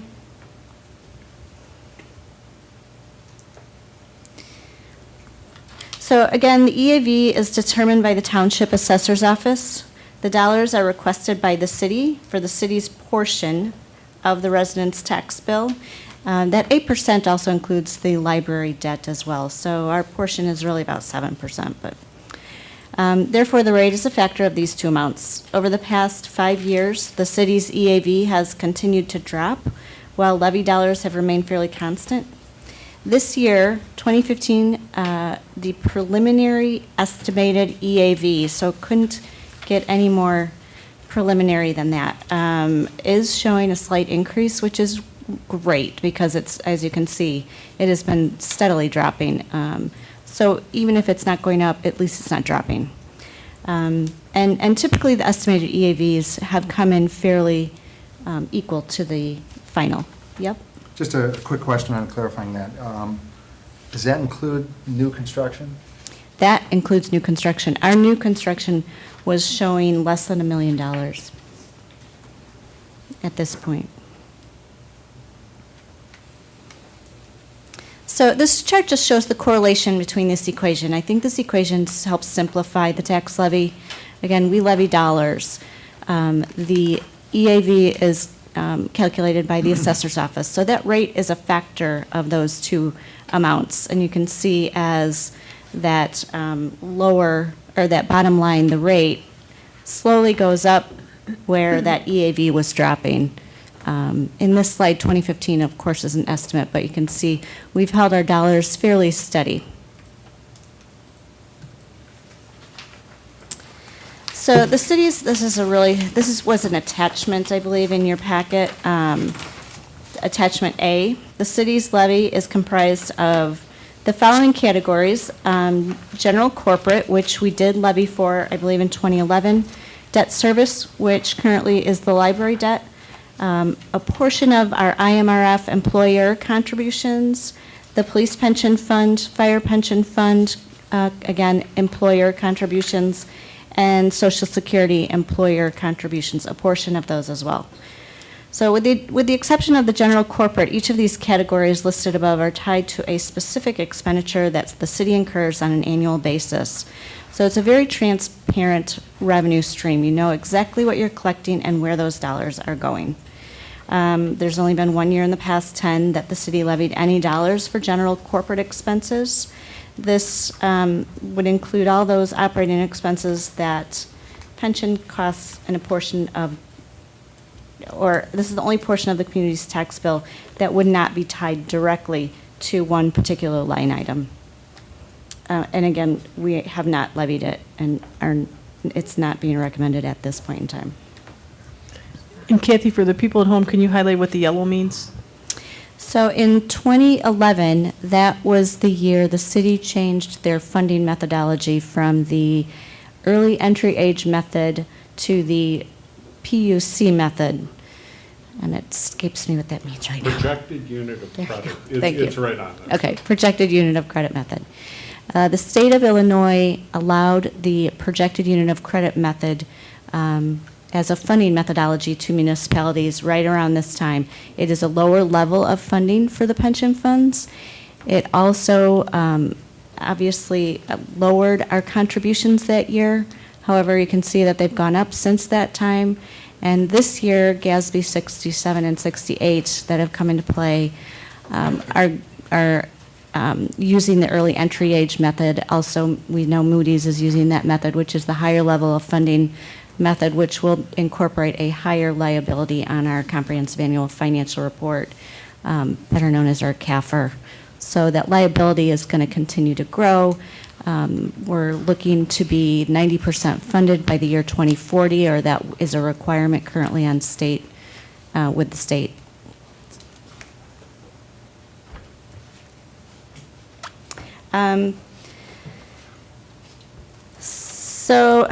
Past practice shows the city also fully abating its debt expenditures. We've covered those costs through transfers from other city funds. The general fund transfer to cover debt payments for fiscal year 2016 is $1,504,000. I think I wanted to go into, as Elizabeth Hennessy has explained, abating all the city's debt may hinder the city's ability to pay for future debt obligations in the future based on that property tax freeze bill, which we've learned all about.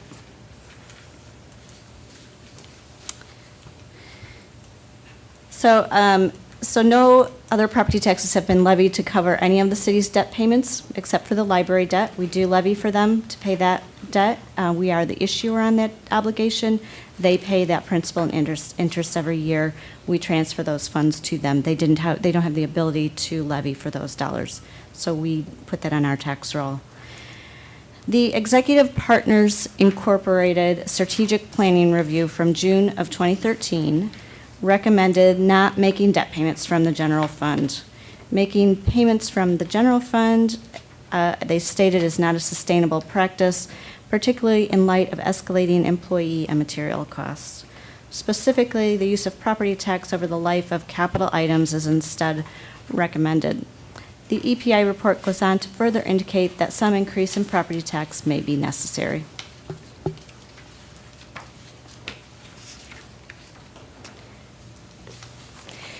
The city's current financial policy also states the following: levy for police, fire, and IMRF per actuary calculations.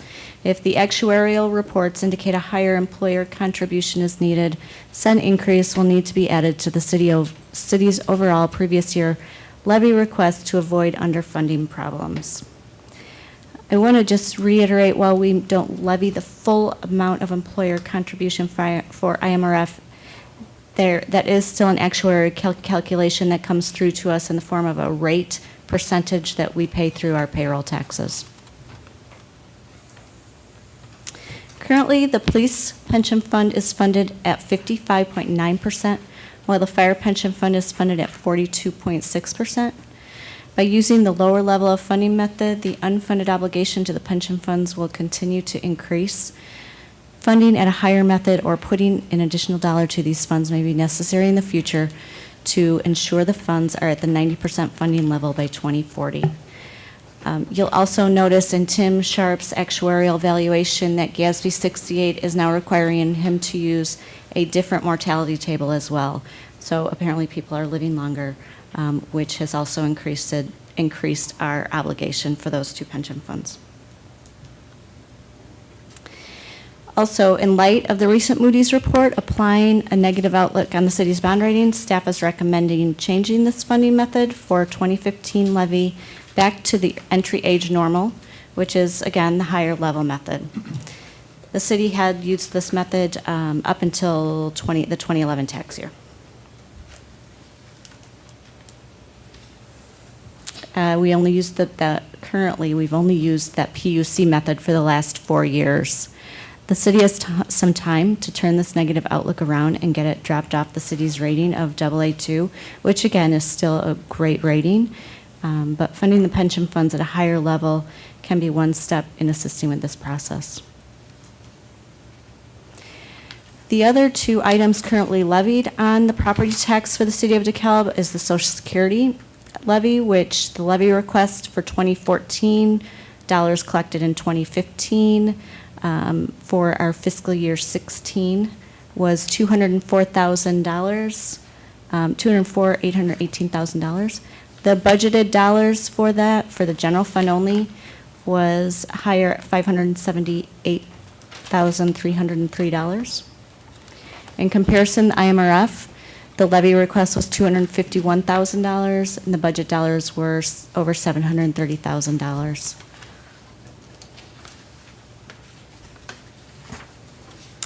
This slide details the history of the tax levy allocation.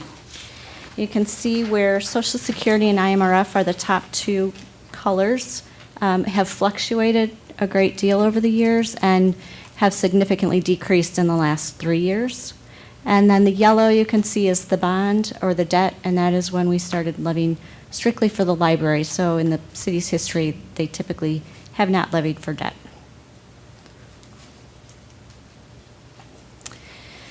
As shown from the history, the city's past practice was not to levy for debt payments. General corporate, police protection, fire protection, or full funding IMRF or Social Security employer mandated pension obligations have also not been typically levied through property taxes. So currently a resident for the city with a home value of about $150,000 receives police and fire protection as well as street maintenance for snow removal for about $512 a year.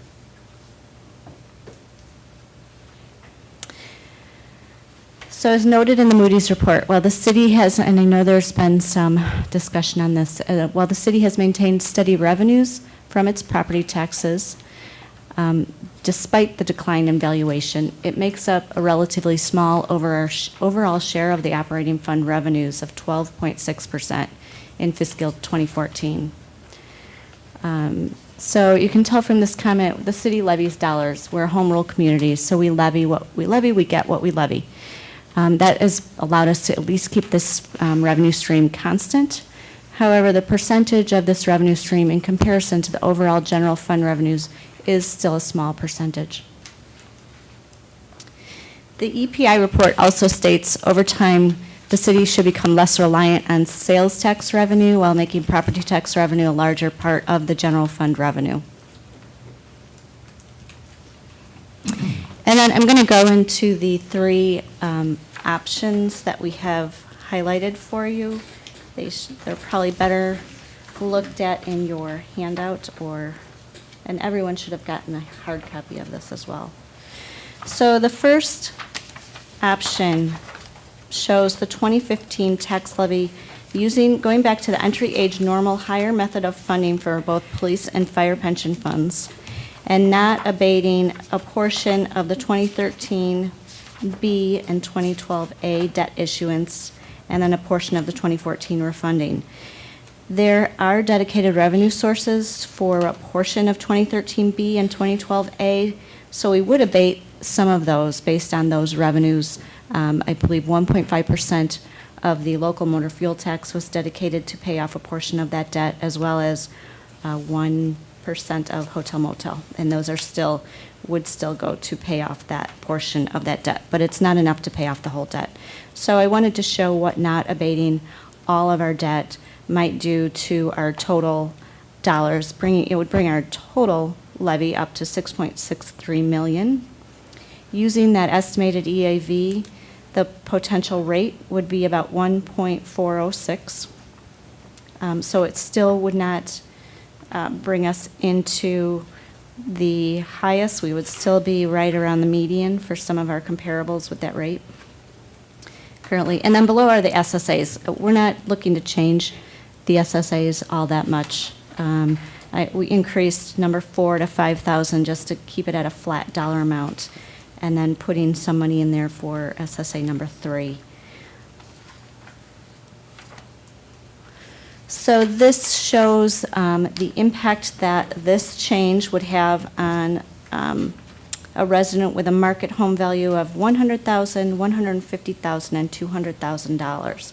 So I've got the wrong year in here, but it should be 2014 compared to 2015. For $100,000, the portion of the city, so it's the city's portion of the total tax bill for this particular resident would have been about $342. With this change, it would go up to $469, which is an increase of $127 annually. And then you can go down to the home value for $150,000 home. Current portion for the city is $512, would go up to about $703. I have it broken out per day and per month just for information. And then the $200,000 home showing going from $683 to $937.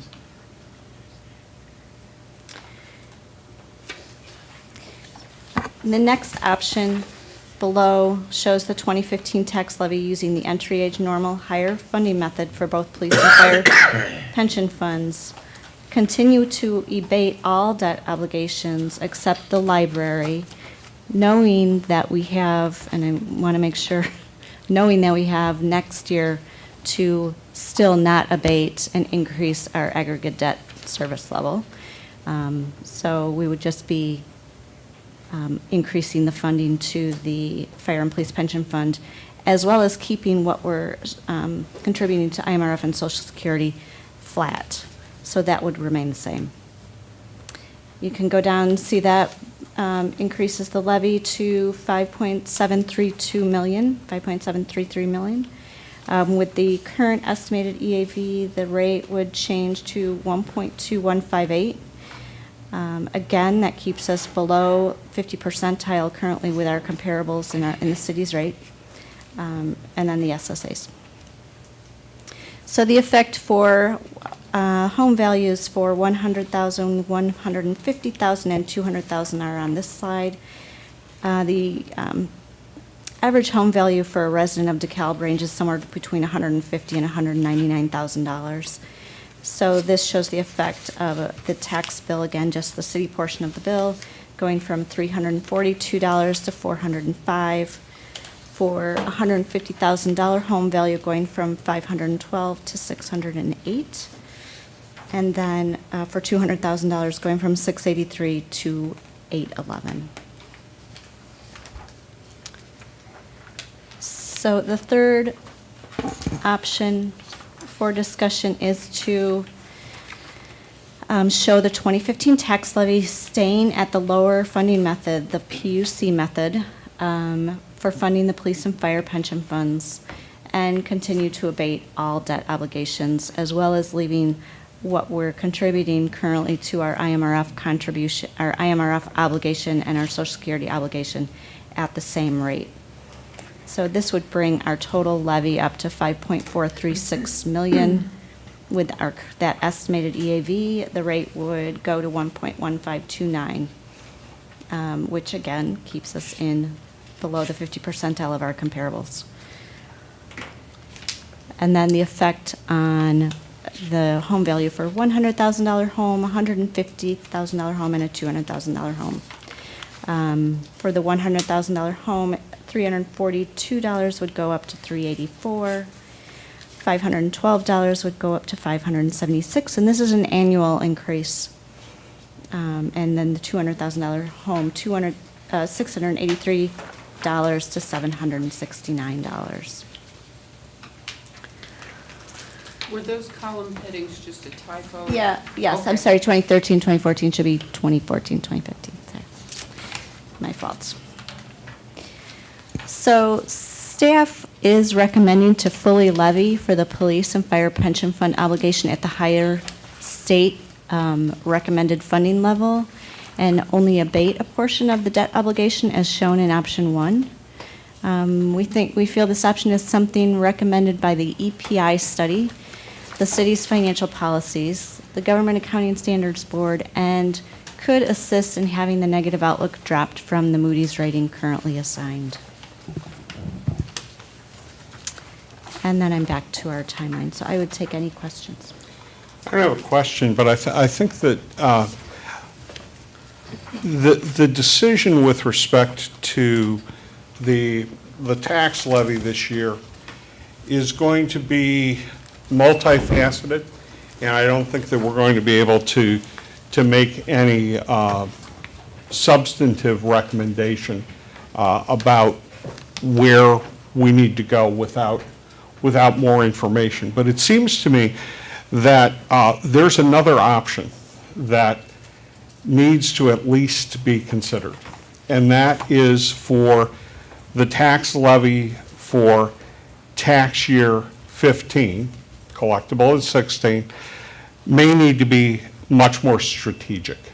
And what I mean by that is I'm concerned about the effects that we have on the taxpayers and landowners in the community, although, as anyone knows, I have been an advocate for the property tax over the years. But I think that we have an option that we need to consider Elizabeth's presentation and think about what's under the law could be capped in the future and what won't be capped. Okay? I'll give you an extreme example. We could do a tax levy for tax year 2016 that included nothing for police and fire pensions and pumped up the base for some of the other accounts. I'm not advocating this, but I'm talking about it as a strategy because those funds will not be capped under the tax cap law. So what I'm saying is I think we need to probably put something in for a corporate tax levy, but I don't think that we necessarily need to increase the levy by that full amount. If you put something in for the corporate levy, you can take something out of something that won't be capped in the future. I do like the idea of levying for at least a portion of the debt service. We need to do that. But we may have a trade-off where we can change the categories in a strategic way without just throwing an extra burden on the property tax payers, because even Moody's didn't say that we had a serious deficit in revenue. Right now, when we're talking about the property tax levy, we're not talking about filling a $5 million hole with next year's property tax levy. We're talking about an incremental change to bring us into compliance with policies and to make solid decisions. So there may be some other strategic options, especially with respect to the corporate levy, that might be considered. I guess I would follow that up with a comment about some of the overall percent increases that are being discussed, and Mr. Peddle's comments would be a way to manage that without seeing these high double-digit kinds of cost increases, because I think we all understand that for economic growth and the city's long-term future about growth, we need to look at the overall package, which we've discussed many times during last year's budget and where we stand today, as to our competitive position relative to other communities in the county, as well as surrounding areas. So going after substantial tax increases, unless we see other communities having to do that same exercise, is from a competitive standpoint and a homeowner standpoint, when we're trying to drive some growth and start up new housing developments and things like that, we have been not seeing that kind of growth that I think we'd all like to. And I think this issue relative to other communities in the county, particularly Sycamore, their rate has gone up, but we are much higher than they are. And I think that's true in a couple other communities here locally. So competitively with homeowners and where we stand, I think we have to be cognizant of that. I think the comments Mr. Peddle made might be strategic in nature as to how you could fashion this and still not, from an overall standpoint, get hugely burdened.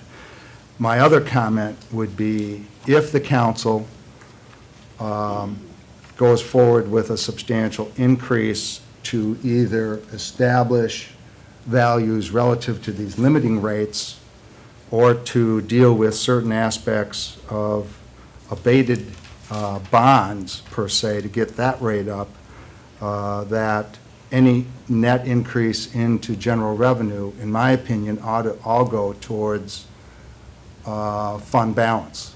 That is, specifically, if they would do that, I would suggest from a budgetary standpoint that that increase, in an example here, if we abated certain bonds for $400,000 or $500,000, if we did it 1 year, that $500,000 could all go into surplus and be added to this year's budgeted surplus of $500,000, targeting $1 million for next year, to drive that 25% level much quicker before TIF expires, which is essential to us from a revenue standpoint. We've all talked about the TIF revenue dropping out of the city in 4 years, 5 years.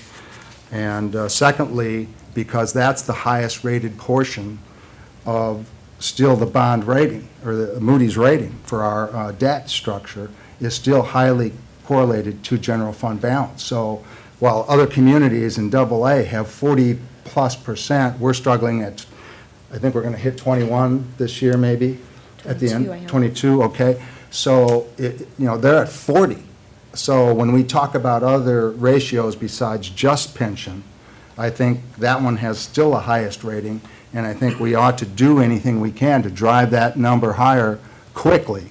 And if we do entertain any extraordinary increase, that it be applied to our fund balance, not to operations where we're going to add long-term costs. So that would be my thoughts. Another point, I think, is that right now, we haven't come to a conclusion, as best I remember, about any kind of street program.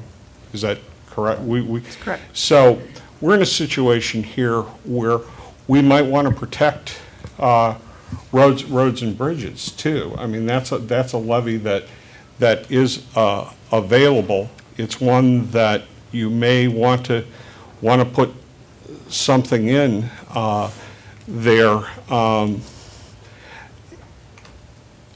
I guess my position at this particular point is, how do we keep our options open without, we're going to need to increase the levy. of the options that were presented, I like the option that staff is recommending. You know, I think that we need to do that.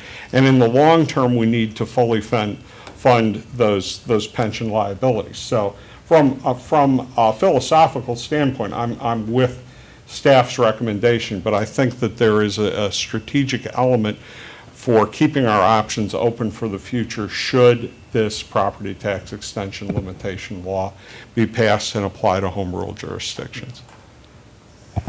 I guess I'd like to be clear relative to the number I see in the option that's being recommended. That level of increase is not what I would never support. If you're I understand that. If you're suggesting that the property owners could absorb that, I think that's problematic and a competitive issue as well, so.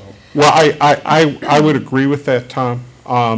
What I'm saying is that I agree with the philosophy behind that particular option. We can utilize the things that we've talked about in the last few minutes to reduce the levy there, to make it more manageable. But in terms of the actuarial valuation and the fact that we need to create something where we're not abating all the debt, that's the only option that contains those two elements. And that's why I would support that option, though I would like to see the increase in the bill be smaller than in that option. So I definitely agree with you there. And just to make a statement, I guess, those actuarial valuations, that's what we have to put towards the pension funds, whether it's the lower one or the higher one. The lower one alone is over a $600,000 increase. If it's not funded through property tax, then that directly comes out of general fund. So that's a $690,000 hit to the general fund. Understood, but in the first option that you presented, Kathy, the first option that you presented was, The fully funding the pensions. right, how and much was the increase in the levy? That was total with not abating the debt, 1.866 million. That was the highest. No, it was the one where, oh yeah, with not abating all the debt. Correct. Was 1 867 million. Okay, so what we're saying there is the fact that there are several different elements of the levy there.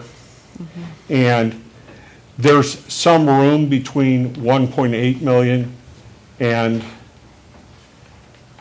600,000, 700,000. And so the question is, can we be strategic so that we can reduce the amount? I mean, the question that has to be answered is, do we have to increase our levy $1.8 million to meet our obligations? Versus, do we need to increase our levy $1.8 million, where a portion of that is to take into account the change in actuarial funding, and a portion of that is also attributable to not abating all of the debt service. Okay, so any portion that represents debt service that you're not abating would be available for other purposes, or it would be available for reduction of the total amount of increase in the property tax levy. So I'm just suggesting that we need to be strategic in coming up with the number. And right now, I think I would probably be along with Tom Tarazinski that the $1.8 million increase in the levy increases property taxes at a rate that I can't say I'm comfortable with. It's probably going to have to be something that's lower than that, where we strategically target the priorities. Can I ask a point of clarification to understand? So is it safe to say, or here's the question, would the Finance Advisory Committee look to make a recommendation that at a minimum, that the minimum threshold is to cover the minimum amount of the pension obligations, which is the $675,000.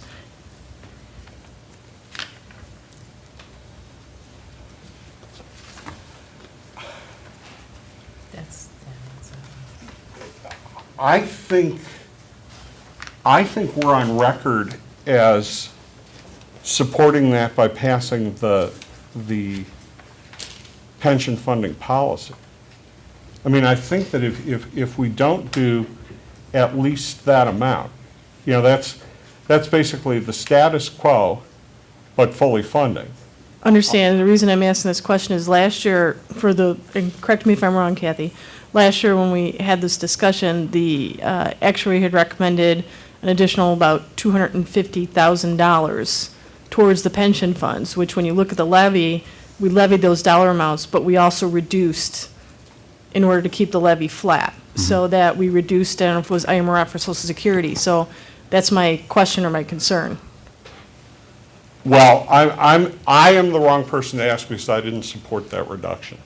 I think we need to fully fund it, but in this particular case, there's so many moving parts. There's a lot. There are so many moving parts that, I place a priority on fully funding the pension obligation, but whether it needs to come out of the property tax or another source, I think is a strategic decision. Tom? Well, I would have a problem with that. Obviously, even that is still mid-double-digit type percentage increase. I think the strategic nature of your earlier comments, Mike, about how you place these through here and what offsets you could get to that, I think would have to be considered. Well, Tom, let's separate out the question, because this is what I was having trouble in answering City Manager Gore's question. I think there's a difference between saying, yes, we should increase our pension funding by $600,000, to fully fund those pensions, versus should all of that $600,000 go on the property tax bill? Okay.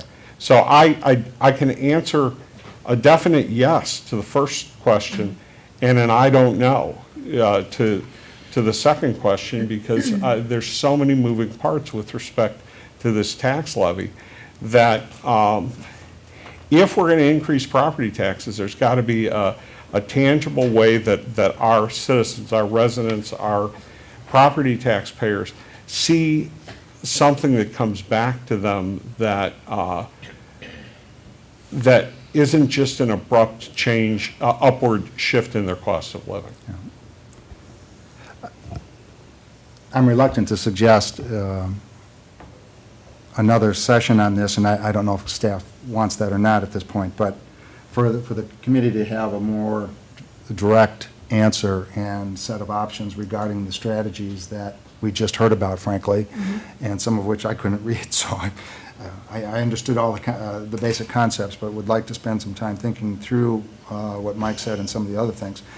I think the council is going to have a very difficult time rationalizing without some really thoughtful discussion, and I'm not sure we can get that all done tonight. Frankly, I don't think we can, so. No, I don't think so either. I mean, it is a set of complicated issues, and I think if you go to council with it, it'll be twice as complicated without having a good discussion. And the bottom line is, we are poking in the dark still.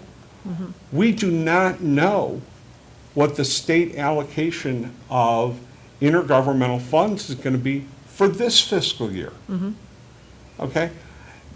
I mean, that was July when we met and we said, we had uncertainty with respect to the FY16 budget because we didn't know how it was going to all shake out in Springfield. We still don't know. Correct, we still don't know. And we're having a discussion tonight where, for me, a major element of it is, how do you respond to a law that might pass? And I can separate out fairly easily what my opinion is if we're not dealing with a cap.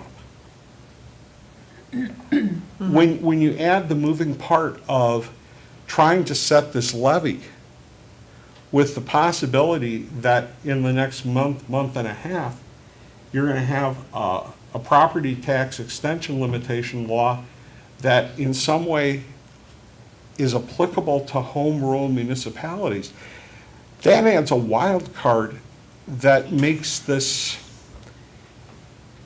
even for well-motivated people and well-informed people, difficult, if not impossible, to come to a consensus, not because of a difference in opinion, but simply that it's very difficult to make a decision with so little information. Since we have Elizabeth here, can I, just a point of clarification, the aggregate portion of our levy, we do have some, it's IMRF and Social Security, correct? Right. So we have a small aggregate, and I don't even know, I didn't even calculate if those are, do they have a cap? Not now.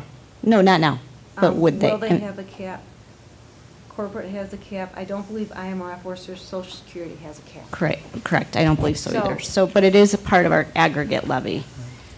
So Correct. would those two items be able to be switched to a corporate, or do, can we move those little things around under the aggregate portion, knowing then that our total aggregate is $454,000 right now? Right. You can. And in fact, just you wanted could, to add kind one of to more Mike's confusion, point, thank you you. could put, just how you move the levies around. You could put some of the pension levy in the corporate fund to get that on the books. Right. And, it looks like you're spending a lot more on IMRF and Social Security than you're actually levying. You might consider bringing those up. Right. So that all can be done. But, I understand your struggle with the increase. Just, maybe, and there's lots going on, I think it might make sense to think about it in steps. First of all, do you want to do the A&P versus the PUC method? I mean, as a recommendation, would you make that recommendation based on the Moody's rating, or you're not ready to talk about that? Could you speak? Sorry, thank you. Sure. Just thinking about breaking it down in steps, would you first of all change your methodology on pension? And then if so, how would you fund it? Property taxes versus other things. One thing you might want to consider is a stair-step approach. If the tax freeze goes in, 2015 is a levy year for your aggregate levies. The corporate, the IMRF, the liability, the road and bridge. 2016 is a year for debt. So you could stair-step the increase. And I think that's a great point. Determining between early entry age and the PUC method, early entry age, I think, could certainly assist in dropping that negative outlook, Yes. along with building up our fund balance reserve. But if you're not going to pay that full amount out of the property tax, then are you taking it out of the reserve, which then has a negative effect on your fund balance reserve? How are you going to pay that? It has to be paid. What other dedicated revenue source are you going to use to pay that $690-some thousand if it's the PUC method? That's the lowest, or the $972,000. And it's high. I think it's high for everyone, because anyone who went to the projected unit of credit method, because of GASB changing their standard. Just a comment about that. When you talk about steps, from the standpoint, as I understood it, the pension obligations are not capped and can be dealt with at any time in the future. Looking at the overall increase and how you would step that out, doesn't all have to be done in 1 year either, from a stepped perspective.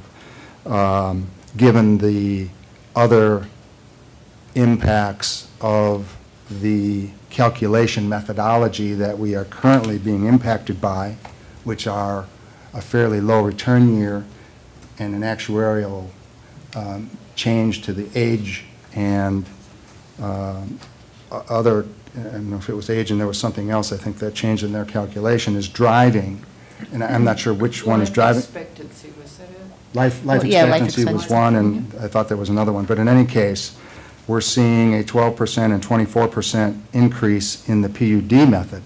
So we're seeing, high double-digit increases in our current methodology. I'm not sure how much of that is driven by the age versus the low performance. I would guess the age is having a bigger impact than just low performance. But my point being that there's a difference between 675,000 in the current method, which is still a huge increase to bite at any point in time, versus the 972,000 that is required to meet the recommended level that is being suggested by the other method. So that's another $300,000 bite you got to take at some point. If you don't change it this year, given that you have a big bite to take already, you could change it again in the next year and get that piece as well, while you're still establishing some of these other rates. So that would be another part of the strategy that you're dealing with. Well, and if you consider the return rate on the investments over the last year, right off the bat, you're probably over 10% that you need just to catch up with what you planned to have in there based on the investment returns, the 7.5% plus the compounding factor. It's got to be at least 10%, I would think, of that increase, or a 10% increase is what you need just to catch up with what you lost on paper in the past year. Yeah, but I don't think the calculation pushes that all into 1 year. You got 40 years or 38 years left to catch that up. You would- I don't know how that, It depends on if you're talking about pensions are so, you're talking about the annual required pension, just to keep up with your current obligations, and then you have to add that part that will make up for the past. And so there's an element there that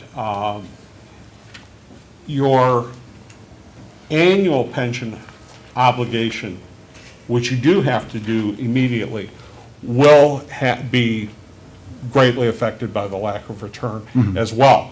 And that it won't all be spread over till 2030, 2040, especially if you have a negative. But that just, it just shows the complexity. Every time you turn one dial, it's like the old television sets where you tried to get everything right by changing the dials. Difficult to get a clear picture.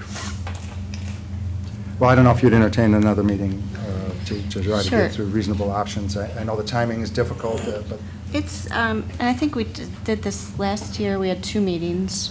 We can even meet after the estimate, we can bring the estimate in high. And we still have time before the first reading and the second reading to bring it to council. So the estimated levy is going to council on November 9th, so. I would be aggressive with the estimated levy because you can always back it. Yep, You can right, always back it right. down. Can I have something reiterated so I understand? Mhm. We have 2 different years that we have to make some decisions, is that correct? For 2015 levy, be paid in 16, we have to decide on corporate, and what were some of the other ones that? The IMRF, Social Security. You have to decide on all those levies, including pension. Okay, but But then we wanna the set debt it- service, Yes. we have until 2016 to be paid in 2017. And that's what you To were set talking that. about. You for cannot the abate step. in 16 and still make your base then. Okay, so we could leave out any sort of change in the debt service for the 15 to be paid in 16, and we wouldn't be punished by doing that.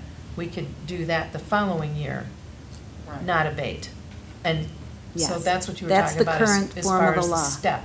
Yes. So that would be So it'd be another a option, two-step increase. right. possibly, to Yeah, I leave think out. that is option 2. Okay, okay. Yep. And Okay. the law has not passed yet, correct, Elizabeth? Is that? Correct. Do we know when it might? Well, we think it's going to be part of the budget negotiation whenever that happens. So that could be in 2016. 2016. Don't even think that hard. Yeah, but please. they're starting to get into the point where they can't make a law effective, depending on when they pass it. There are rules about the effective dates of laws. I mean, you may be all the way to July 1. But anyway, I know that, well, they're gonna need a supermajority for the budget anyway. So I'm not sure. Yeah. But I know that they can't make it, I don't think they can make it immediately effective. What I'd recommend, I'd concur with having a separate meeting, and we can easily schedule that. I think Director Haley and I would follow up with Elizabeth to look at what other options. I've taken detailed notes. I know Director Haley has as well, have some ideas. We hear what you're saying, and what we'd like to do then is to come back at another meeting and present additional options, addressing the issues and concerns. If you leave here tonight and you have other ideas and say, why don't we consider this? Please call us. I think what we would do is follow up with Chair Petal specifically to make sure that we're addressing all of the Finance Advisory Committee's items that you brought up tonight, so that when we bring it back to you, we've made sure we've addressed your issues. I will also email these presentations out to all of you so you can have them at the ready. If there's nothing else, I'll entertain a motion to adjourn. Do we want to pick a date for the next meeting? Yes, we can do that.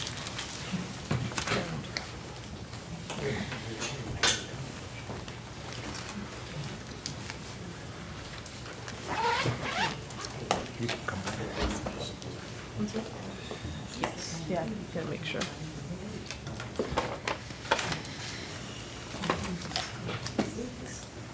And then Chair Petal, just as a reminder, after, if we look at, perhaps before confirming the next meeting and date time is to go to public participation prior to that point. Yes, I'm sorry, yes, we absolutely need to do that. I did not mean to forget that.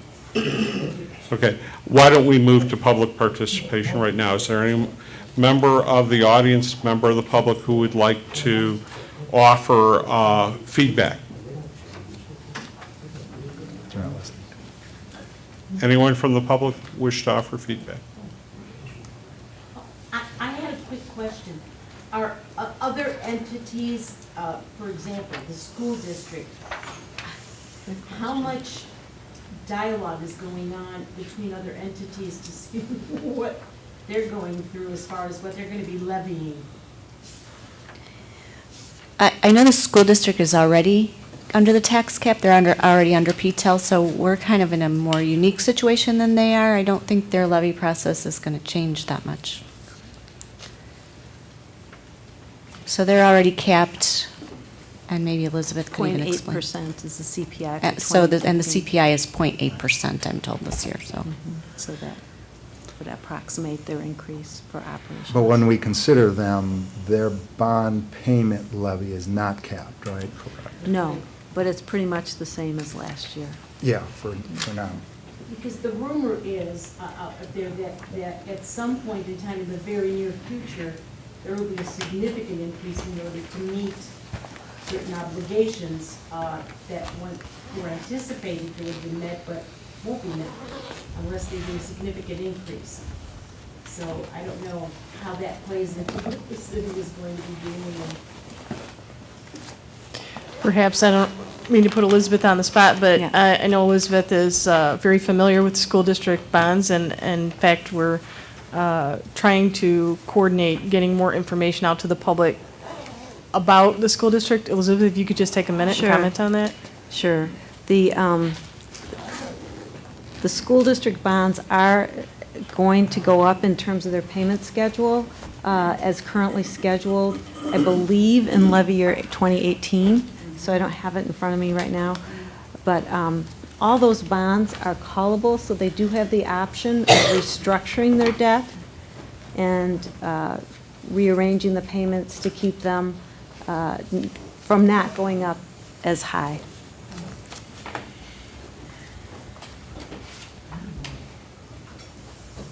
Can I just make one other comment, since the question was raised in relation to the school district? Director Haley did put together an additional memo that is in the Finance Advisory Committee packet. So for not only the committee members, for people at home, I encourage you to take a look at it. She did basically, I think it was a 9-year analysis looking at what percentage of the whole property tax bill was the city's portion. And in 2006, the city's portion was 7.21%. In 2015, the city's portion decreased down to 7.02%. When you look at the school district's portion in 2006, it was 60.64%, and it increased in 2015 to 63.3%.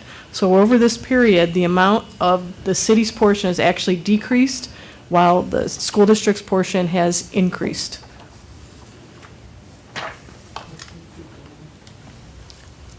Chair Petal, I think you have another member of the public. I'm sorry. Yes. Yes, I have a question. The assessed value of 515 for the year 2014 was down 28% from 715 million in 2010. What was the assessed valuation for 2015? I'm not sure what you're looking at, but we do have an estimate from the assessor's office. No, so- no, he wants to know, in 2014, what was the EAV versus 2006, was it? 2010. 10, It was yeah. 715 million, that's what I've got. Yeah, we have 2010. we have that number. 2014 was 550. It was in your presentation, Kathy. Yeah, I didn't catch it. I know. Someone else have it. I can read mine. It was attachment A, I think. So, and I look at the rate setting EAV, so the 2006 you're looking for? No, 2015. 14. 14 or 15? 50. 15, so that would be next year's. Yeah. So that is the estimate, it's a complete estimate. I've been sworn by the assessor's office to make sure I say that. But it has gone up slightly, and this included the small amount of growth. So it's 471,547,003, So it went up about $4 million, I think. about Give or take. 1.42%. But, at least it's not going down, that's what I keep saying. Right. That's the first time it's been that flat. And as you can see over the years, the decrease has been dropping. Chair Petal? Yes. I think that Mr. Brown had read a different number, though, than is in attachment A, so, That was just what was published in the Chronicle, so that's okay. where I'm getting mine. Okay. Oh. Number for 14.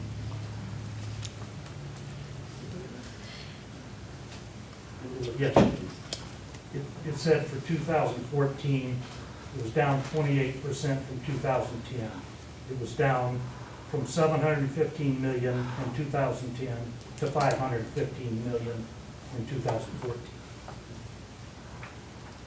Well, that may have been, that was for the city? You suppose it was? Okay.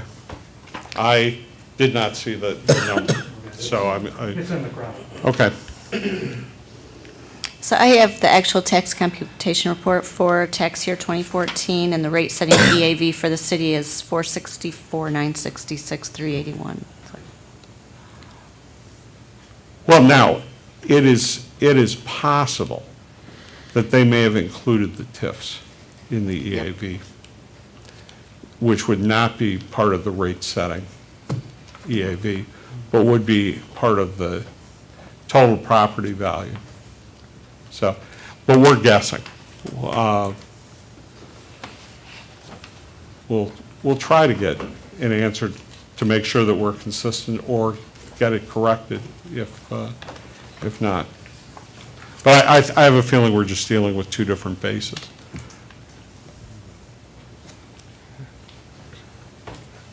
Other questions, comments?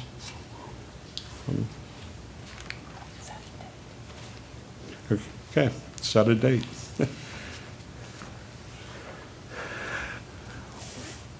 What are our available options? Some changes, so we can look at least the first week of November or after, right? Yeah, I'm actually out in training November 2nd to the. So we'd have to 5th. look at the week of the 9th. Yeah. We're probably looking at a minimum the week of the 9th, November 9th. Right, and the 9th is when the council will pass the estimated levy. Yep. Okay? But again, it's just an estimate, so But it can't be exceeded. it cannot be exceeded. So I would imagine we'd set it high for ceiling and then come back and discuss for Hopefully. reading, first reading, second reading, and public hearing. I'll just jump in, looking at that week, the 9th, we have the city council meeting. The 11th, I have on my calendar, that planning and zoning commission meeting would be in here. Is That's that- a holiday. Oh, Veterans Or- Day. oh, That's right. no, It wouldn't be that Well, day. maybe it wouldn't be. Maybe, No, we're closed, you're right. We're closed. yeah. So the 10th or the 12th? Anne Marie, I have you in here on the 12th until 5. I'm sorry, what? I have you in here until 5 on the 12th. Okay. I cannot do Oh, okay. Thursdays. The 10th is a Tuesday? Yeah, Mhm. 10th. I could do the 10th. I think that's okay. I can send out, we can send out an email and see if we get a quorum for the 10th. Yeah. Okay, we'll do that. Okay. Thank you. Okay, motion to adjourn? So moved. Second? Non-debatable, so ordered.